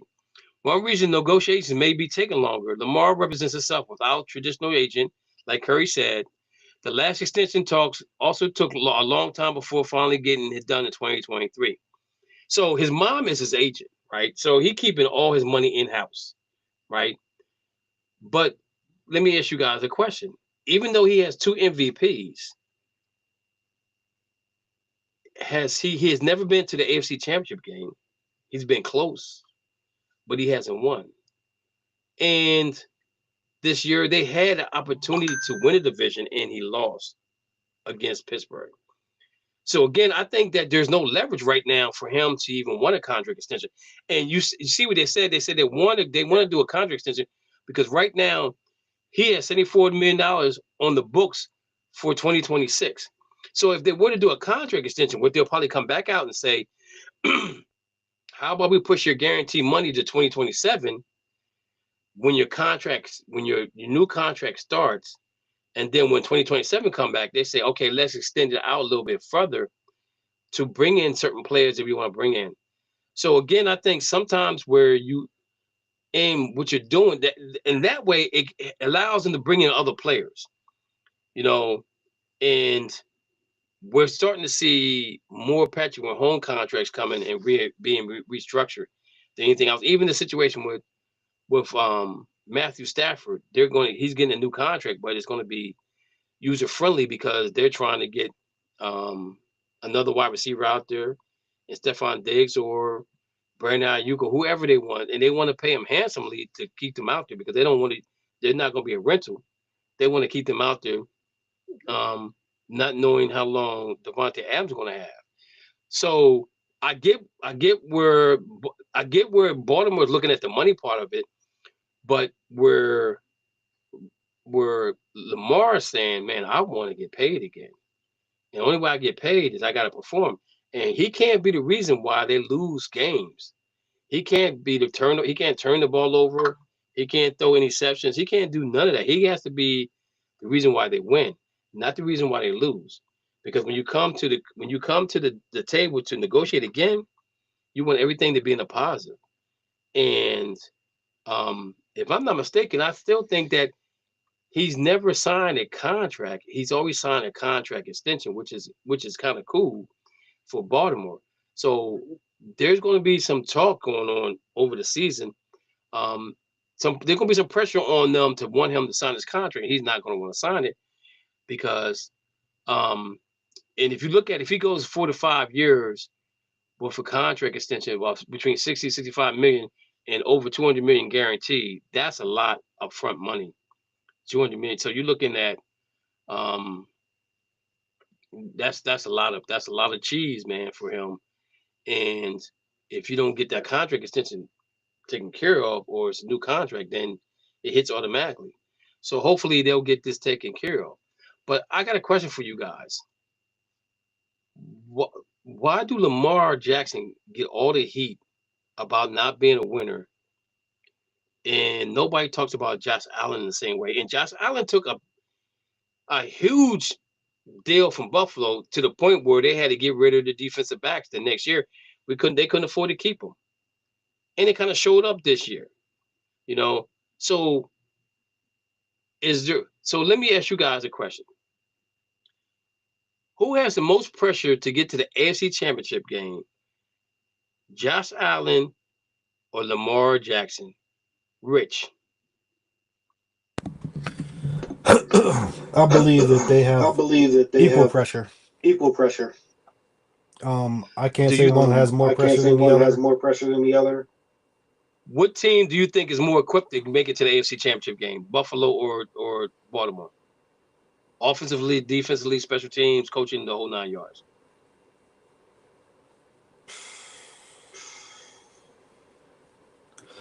Neither. Okay. Why you don't think neither? I don't think. Baltimore's coming into a whole new system. And Buffalo. It's Buffalo. Like It's Buffalo. It's Buffalo. Like they don't have really any wide receivers for real. The defense isn't great, but it's not terrible. Like they're a 10, 11 win team, but they're not a Super Bowl team. Where I think Baltimore like lost their identity. Like it's gone. Like now they're about to re-identify themselves, and I think that's going to take a year or two. They still could be a 10 or 11 win team, but not a Super Bowl team. Not even a conference finalist. Okay. In my opinion. Okay, Curry, what's your thoughts? Honestly, I'm kind of like Rich. I think they both probably have the same amount of pressure to win. It's always going to be to me in the eye of the public that Lamar is going to have a slight bit more of a pressure, because they're going to always say, well, he can't win the big game. He can't get to the big game. Well, like you said, you can say the same thing about Josh Allen. He's not got to the big game or won the big game either. But I don't know. It just seems. I just think Lamar is just under a little bit more scrutiny than Josh Allen is, and I think in reality, Baltimore has probably had better teams than Buffalo. The reason I would say Buffalo should be under more of a scrutiny is because look at the division differences. Baltimore has had to play against the Steelers and the Buccaneers, not the Buccaneers, but the Bengals. The Bengals. And even though the Browns haven't been, near the top, but they have been close there. But that division is a little bit tougher than the Dolphins and the Jets and Patriots have been.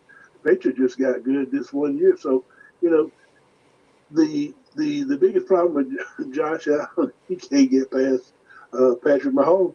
And Patrick Mahomes wasn't in his way this year. He still couldn't get by there. Well, nobody in his way this year. Lamar wasn't in his way. No.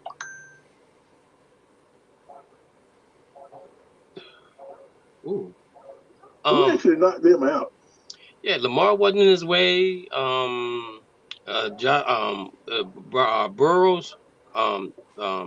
Burrows wasn't in his way this year. He had a home.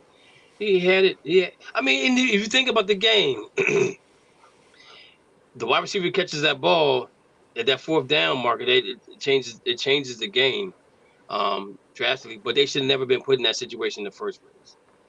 So. Me personally, I think there's more pressure. I think there's more pressure on Lamar Jackson because Lamar Jackson still. Look, somebody said something. Yeah, I think Lamar is more pressure. I think he's been so dominant, with Ravens in regular season, and then it comes down in the playoffs. He just loses it. So, he's getting up there in his career years. So there's more pressure on him. I think now more than ever. Okay, and to win a Super Bowl. And I think what Rich said was Josh Allen don't have no wide receivers, so I think that's why the pressure is more so on Lamar Jackson because Lamar Jackson has wide receivers. He had Zay Flowers and D-Hop. But a couple months ago, we were saying I brought the same conversation up with y'all, and y'all said, well, Curry, Mo was like, he's an all-pro. Zay Flowers is all-pro, right? D-Hop, he's over. He's not the player he used to be.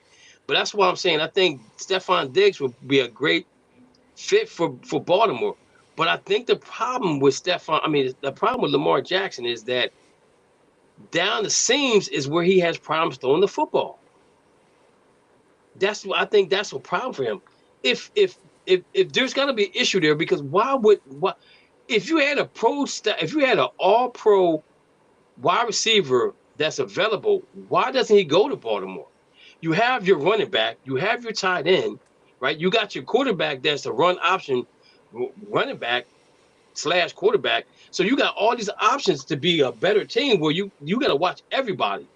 So my question is, why is that he's not getting any wide receivers in their prime to go to? Now I don't know who they drafted wide receiver, but they're not going to be as good as the pros right now.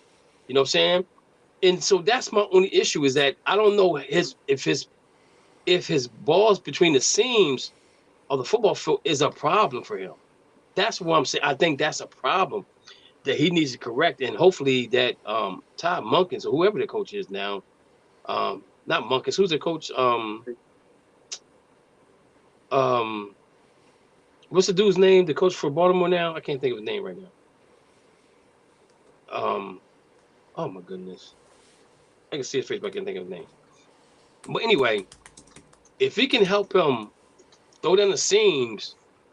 Oh, Jesse Minter. You know, Jesse Minter. Minter. Yeah, if he can get him throw down the seams, then they're fine. I think that adds another weapon that he doesn't have. And I think, but again, what is going on? Why are we still asking? Why can't he get an all-pro wide receiver to come to Baltimore? Why the wide receivers that come there are D-Hop's, his career is pretty on the back end. You know what I'm saying? So that's the question mark I have with Lamar Jackson. Josh Allen doesn't have that problem. He just don't have no wide receivers. You know, they need to figure that thing out. They really need to figure it out, how they can get this thing better.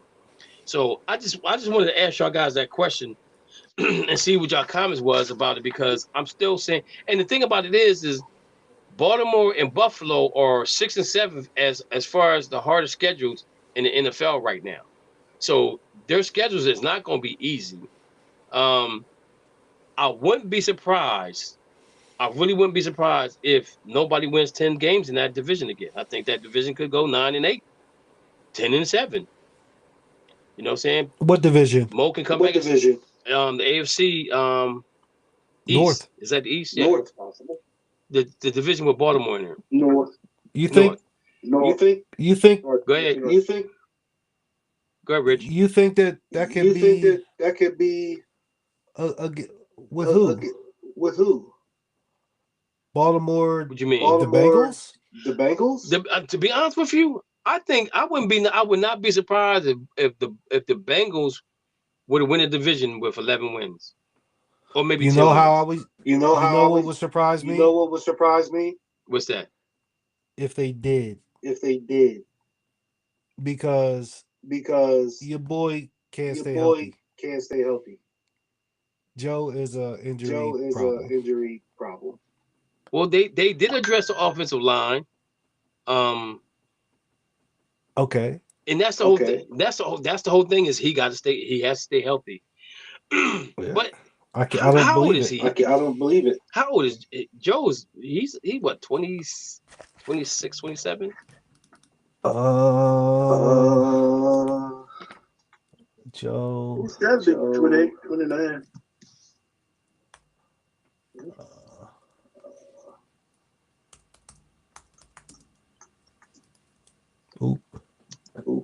Joe Burrow.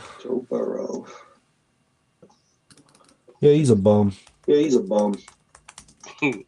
29 years old. So yeah. So I didn't know he was that old. But that just goes to show you sometimes that, because he spent 5 years in college. Okay. Because he started at Ohio State, transferred, and went to LSU, and didn't play right away, right? And he ended up playing 4 years, I think, in LSU.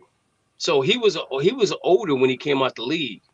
So, that's old. That's old for a quarterback, to be honest with you. To be perfectly honest with you. So, but I just think that wouldn't surprise me not at all. It really wouldn't, you know. And real quick before we go to basketball, the Pittsburgh Steelers, if you sign Aaron Rodgers to $25 million, I'm thinking maybe 17, 19, but because you won a division, not by a throw you made, but by the defense, you won a division, you asked for 25. But if McCarthy is this quarterback whisperer, right? Okay. Why don't they allow him to develop Howard or Drew Aller to be the quarterback? And I don't understand that you don't want to have a gap year or you don't want to tank or whatever the case may be. But Pittsburgh's been doing this since Ben Roethlisberger left. And again, Mo would justify they never had a losing season, but you haven't won a playoff game in God knows how long. So what's the justification behind that? Just you can say we never had a losing season. And so I'm just saying to myself, if he's a quarterback whisperer, I personally don't think the quarterback for the Pittsburgh Steelers on that roster right now. I really don't. And if I was a Steelers fan, I'd be upset that we got Rodgers again because again, he's not mobile enough. He can't run out of pocket. He can't do the things that he needs to do. And the only game you're probably gonna see him run out of pocket is against the Cleveland Browns because he doesn't want Myles Garrett to get a sack on him. He's the only quarterback that he's never sacked, right? So he's gonna run out of bounds, or he's gonna throw the ball away. He's not gonna allow him to sack him, But I'm hoping Pittsburgh has I hope Pittsburgh has a future that they're looking at where they're gonna draft another quarterback or they're gonna trade for a quarterback. I don't know what they're gonna do. I don't know what quarterbacks will be out there after next year that we willing to come to Pittsburgh. For some reason, I think because I know Dak's contract is coming up and he has a no trade clause in his contract as well. And would Dak be willing to leave Pittsburgh to go to Dallas? I don't know. Would Dak be what? Willing to leave Dallas to go to Pittsburgh. And why?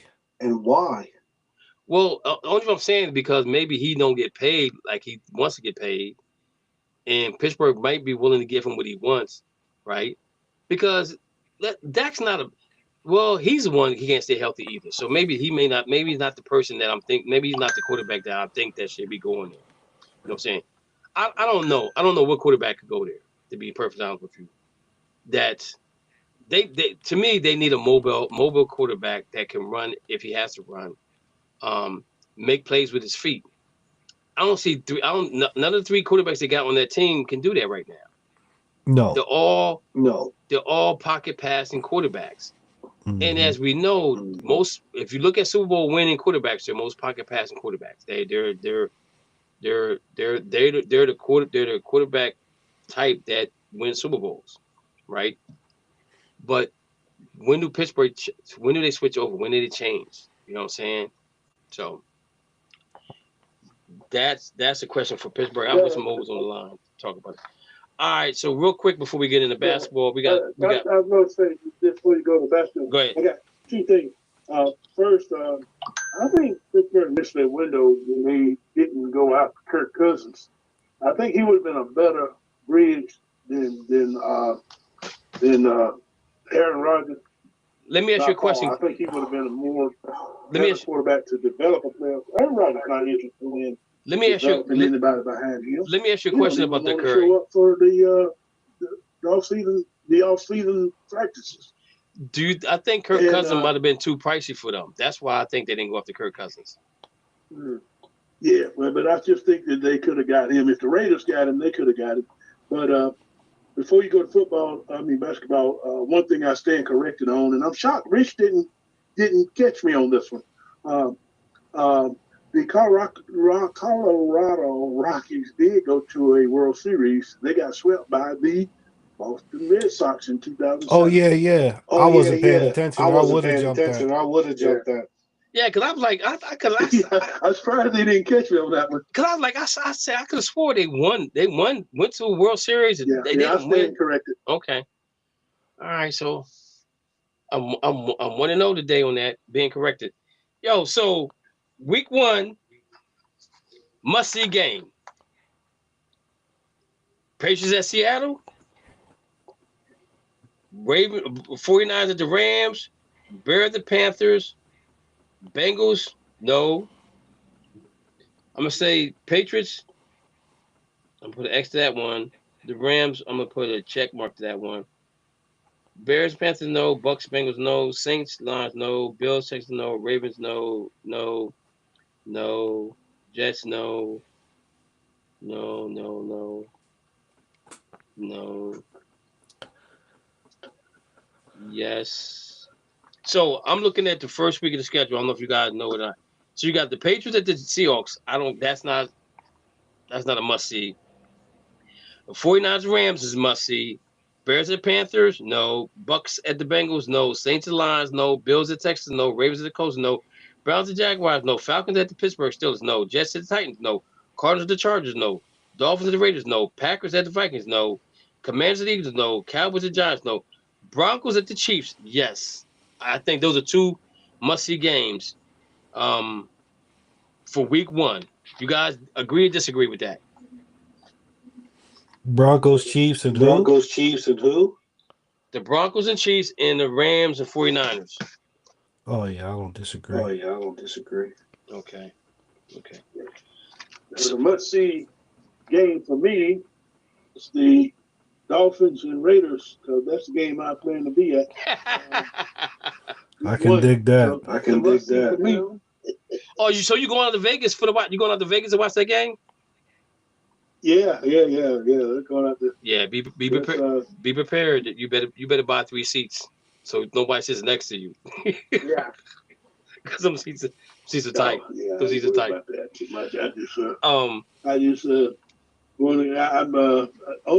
I've never been to Vegas before, and I want to go. Okay. And it's not just to see the Dolphins, but it just happened to be a good time for me to go and just take in a Dolphins game. That's good. I'm out there. I'm happy for you, man. I'm happy for you. Yeah. So it's been on my bucket list. Okay. So we had in the NBA, we're down to our Final Four, ladies and gentlemen. Final Four. Yeah. Right now, in the first quarter, San Antonio is beating OKC 11-3. If OKC lose this series, it's because Williams has not been able to play.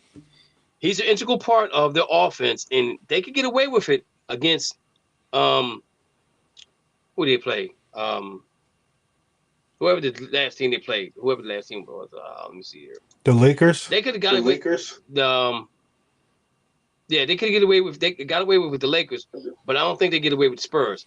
But I'm still not afraid of the Spurs at all. I think the Spurs are maybe 1 or 2 players away, or maybe 1 year away from winning it all. But Shai Gilgeous got MVP for the 2nd year in a row, right? And so, I'm sitting there brainstorming everything, and I'm looking at the guys that was 1 through 5 or 1 through 6, and OKC without Shai is 8-6. The Spurs without Wemby is 12-6. The Lakers without Luka is 10-8. The Pistons without Cade is 13-5. Boston without Brown was 9-7.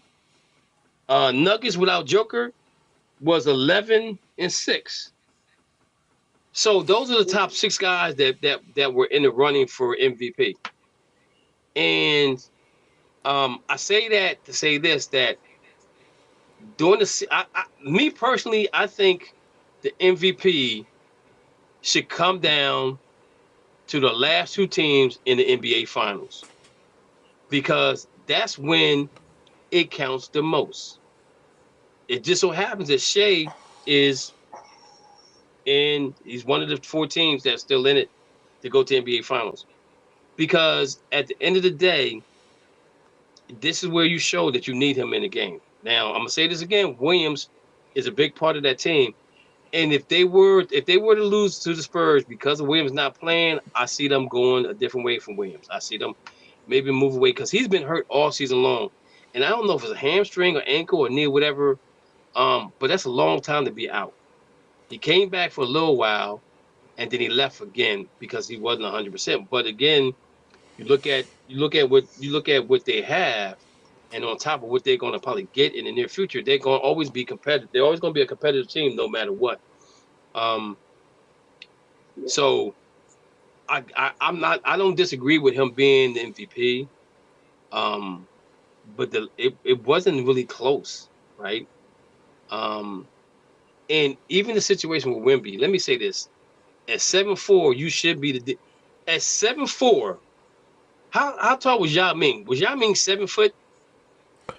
He was 7'5". 7'5", right? Yeah. And that guy didn't average a double-double in rebounds, right? No. I'm not talking about the skills of be able to bounce the basketball, take the ball behind your back, dunk it, shoot the three. He couldn't shoot the three anyway because three wasn't prevalent when he was in, right? But Wemby can do all of that, right?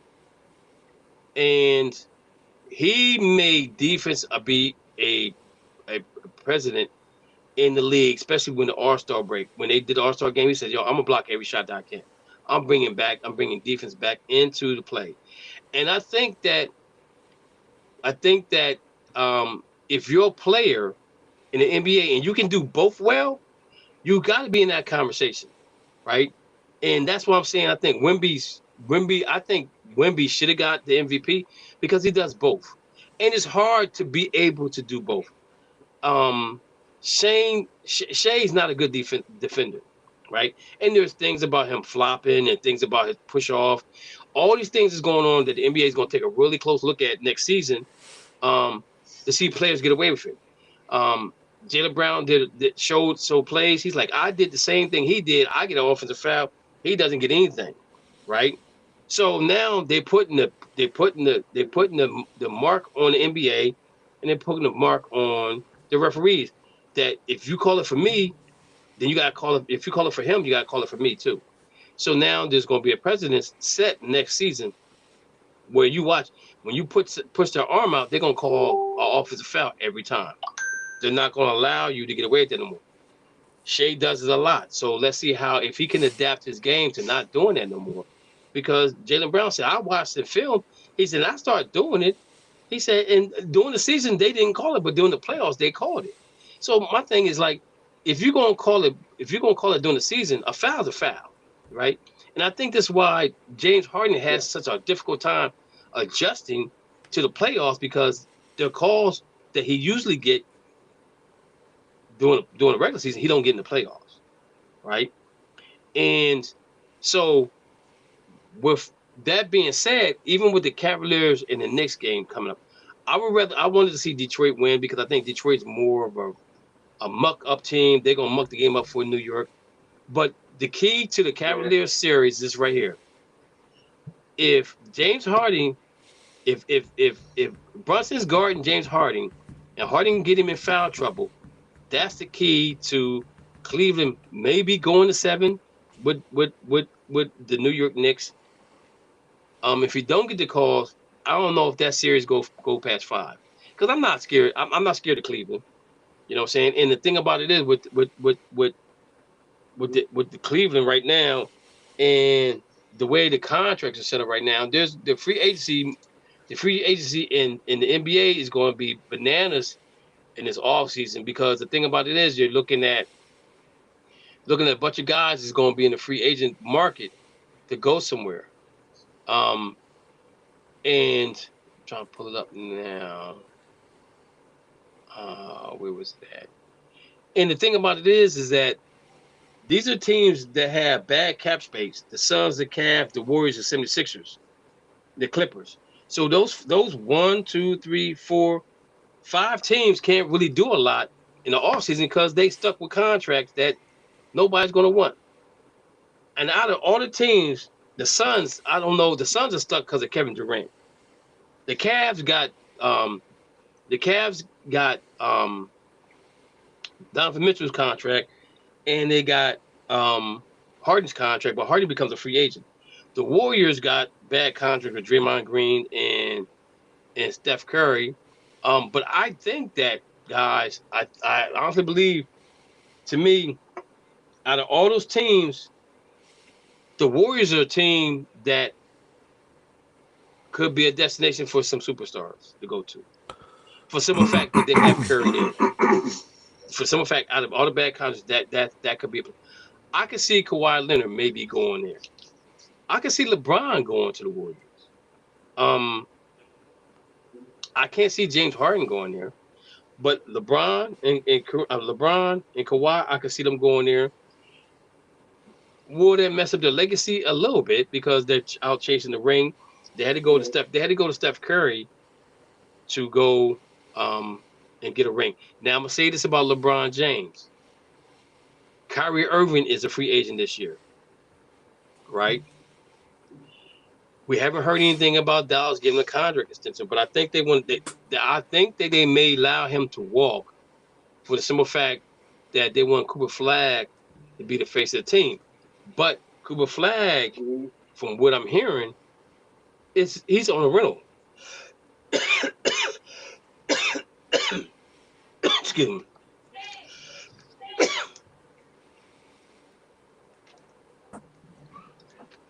He's only on a rental for Dallas because he wants to go to Boston.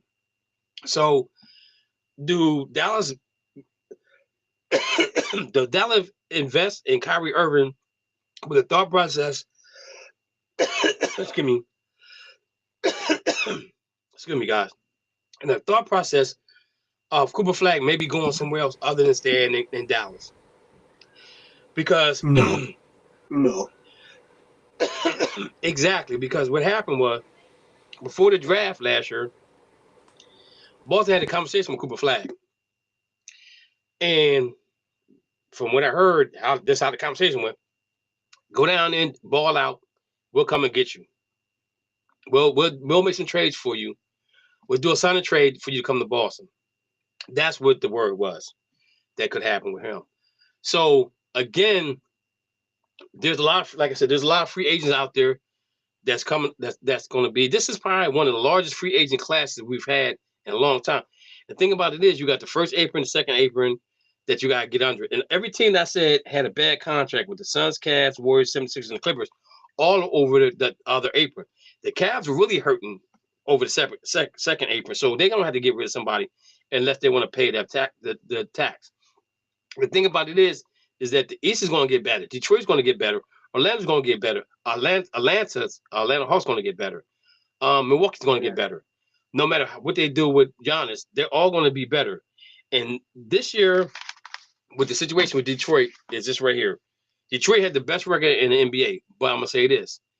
Look at how many teams in the NBA that had 50-some losses ever before. This is the most teams that had 50-some losses because everybody, this class of basketball players is supposed to be the deepest class since the year of D. Wade and Bosh and Melo came out. This is supposed to be a deeper draft than that.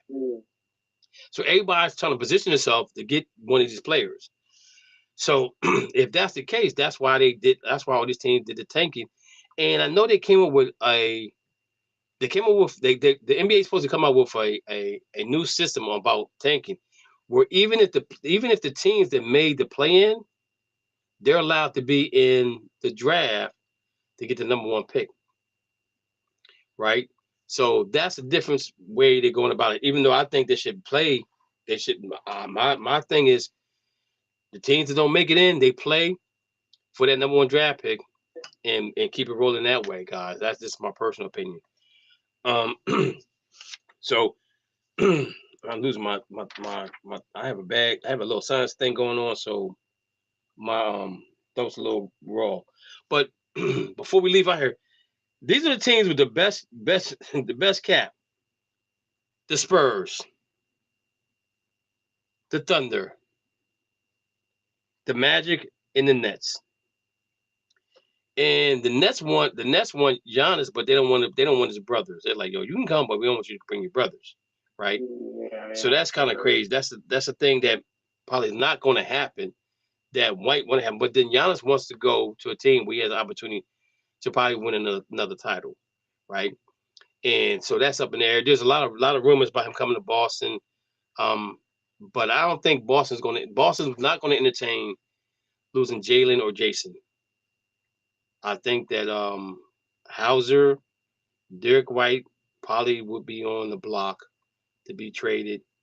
I think for Boston, if they were to make a move, I'm not saying for Giannis, but I think they might be in some situation where they might want to trade guys out, and they have all their draft picks, so they could use their draft picks to add on. But then again, if you're drafting in the from 28 to 30, what are you going to get?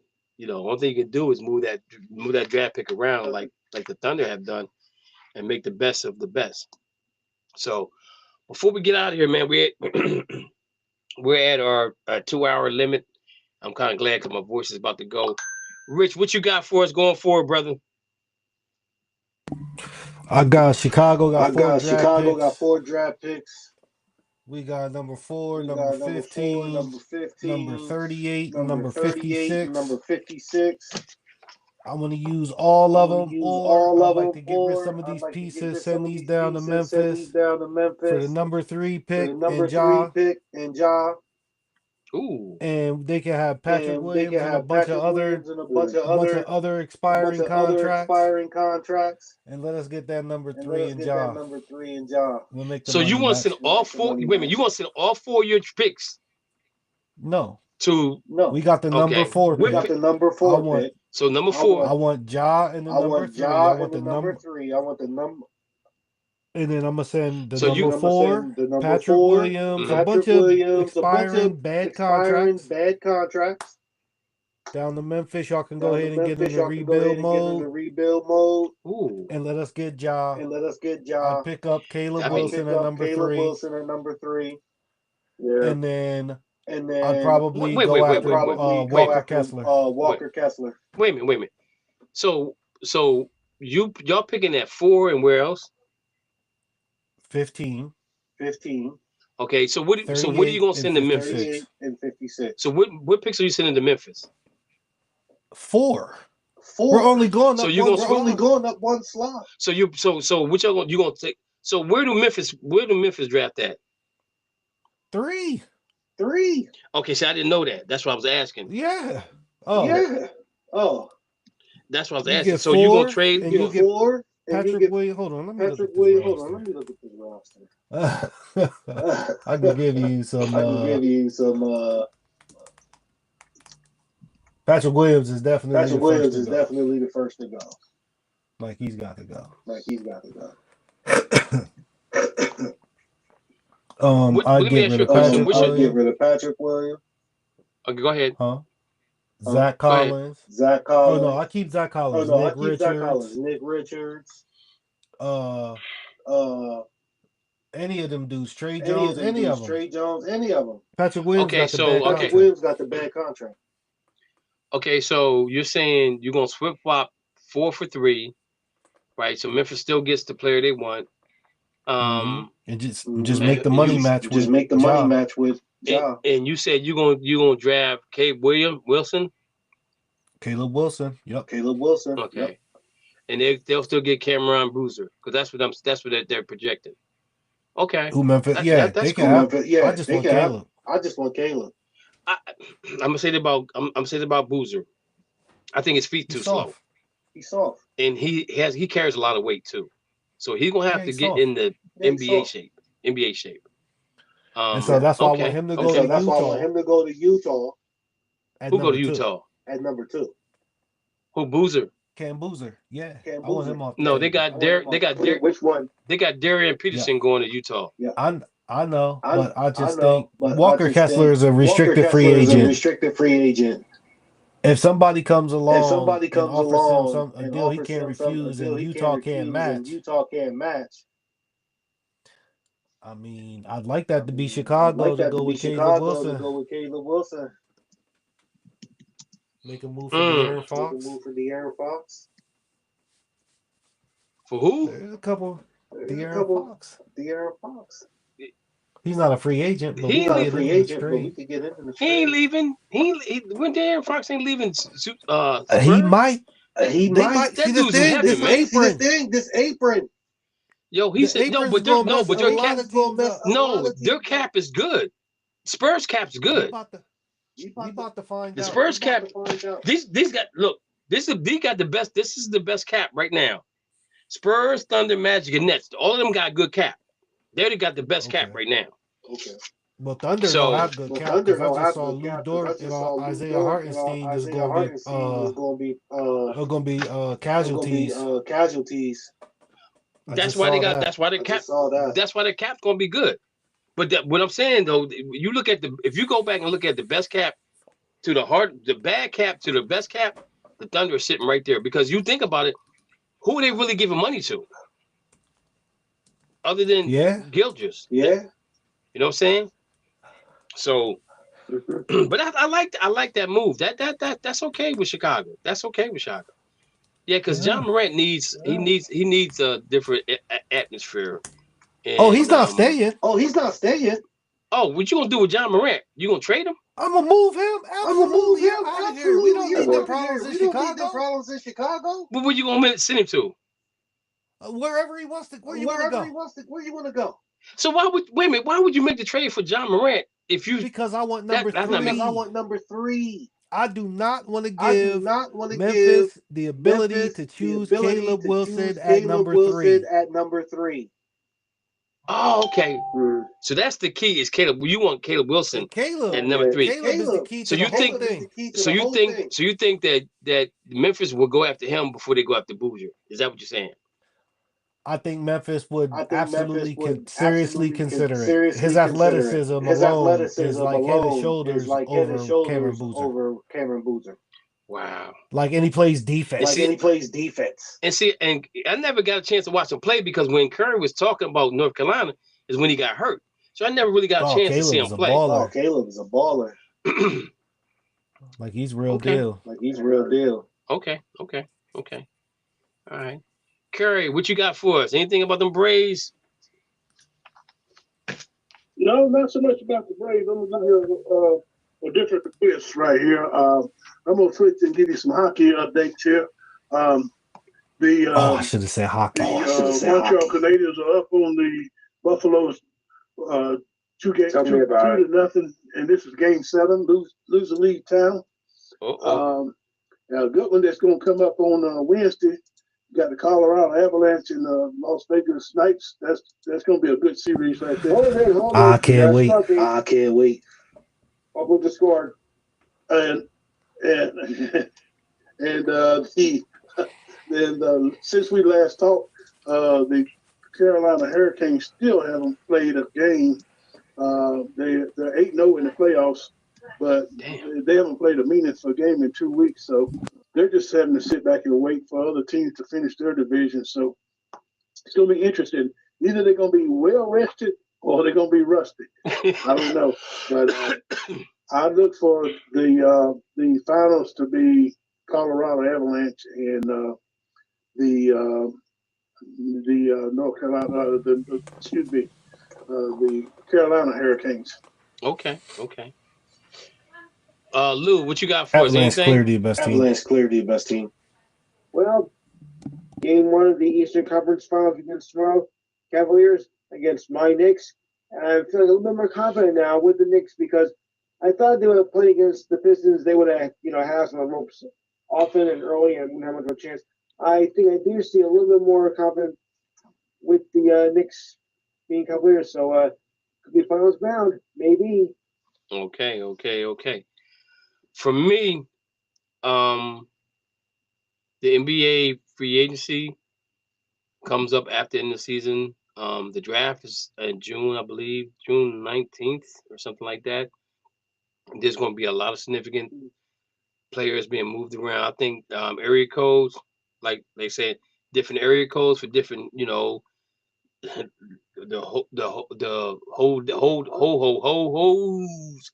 But I'm gonna say the players gonna be traveling. You're gonna see. I guarantee you'll see one player probably get traded 3 times in this draft because I think players they want to get players in the right.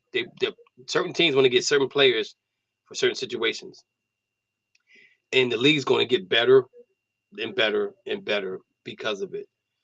But I think the key to how everything goes down with the trades and free agency is with Giannis. I think they draft a player and we'll see how well that goes. The Giannis situation has to happen this summer because if he doesn't get traded this summer, then they're not going to trade him. Right. Then if let me say this, if they don't trade him this summer, then if they trade him by All-Star break, they're not going to get what he's worth, right? And they're not going to let him walk as a free agent. Now, what Giannis might do, he might play the season, show people that he can play an 82-game season, and say to Milwaukee, you've been good to me. You've been real good to me. Let's do a sign and trade so you'll get something back. That's a possibility. That's just a possibility. But hopefully we'll see how this thing goes. Hey, Rich, you ain't saying nothing about my hat, man. You like my hat? I want to set that hat on fire. I want to set that hat on fire. So my hat has the Rams, the Celtics, and the Dodgers. I got this offline. It's a nice. It's a nice hat, and I think the hat's fire. And I'm not sitting on fire, but I think it's fire. So if anybody like the hat, go to the website. I don't know what it is off the top of my head, but it's not that hard to find. But I got a couple more hats coming in. But again, I like this hat. It's fire, not on fire, but it's fire. So guys, I appreciate you guys hanging out with me. Mo didn't come on because he's getting his hair done or did. We don't know. I gotta check with I gotta check with T-Mobile, my co-host, find out if he's doing all right. If everything's good with him. Yeah. Mm-hmm. But other than that, guys, there's a heat wave coming through. And if I'm not mistaken, I thought I saw something about some tornadoes or hurricanes, and that's not good nowhere, right? So hopefully everybody be safe and sound. And if you do have one come your way, get to the basement. You know what I'm saying? Everything else can be replaceable but your life. So with that being said, you guys have a good evening. Enjoy yourself. And just be good to each other. Alrighty. Thank you for listening to the Just Us Sports Talk Show.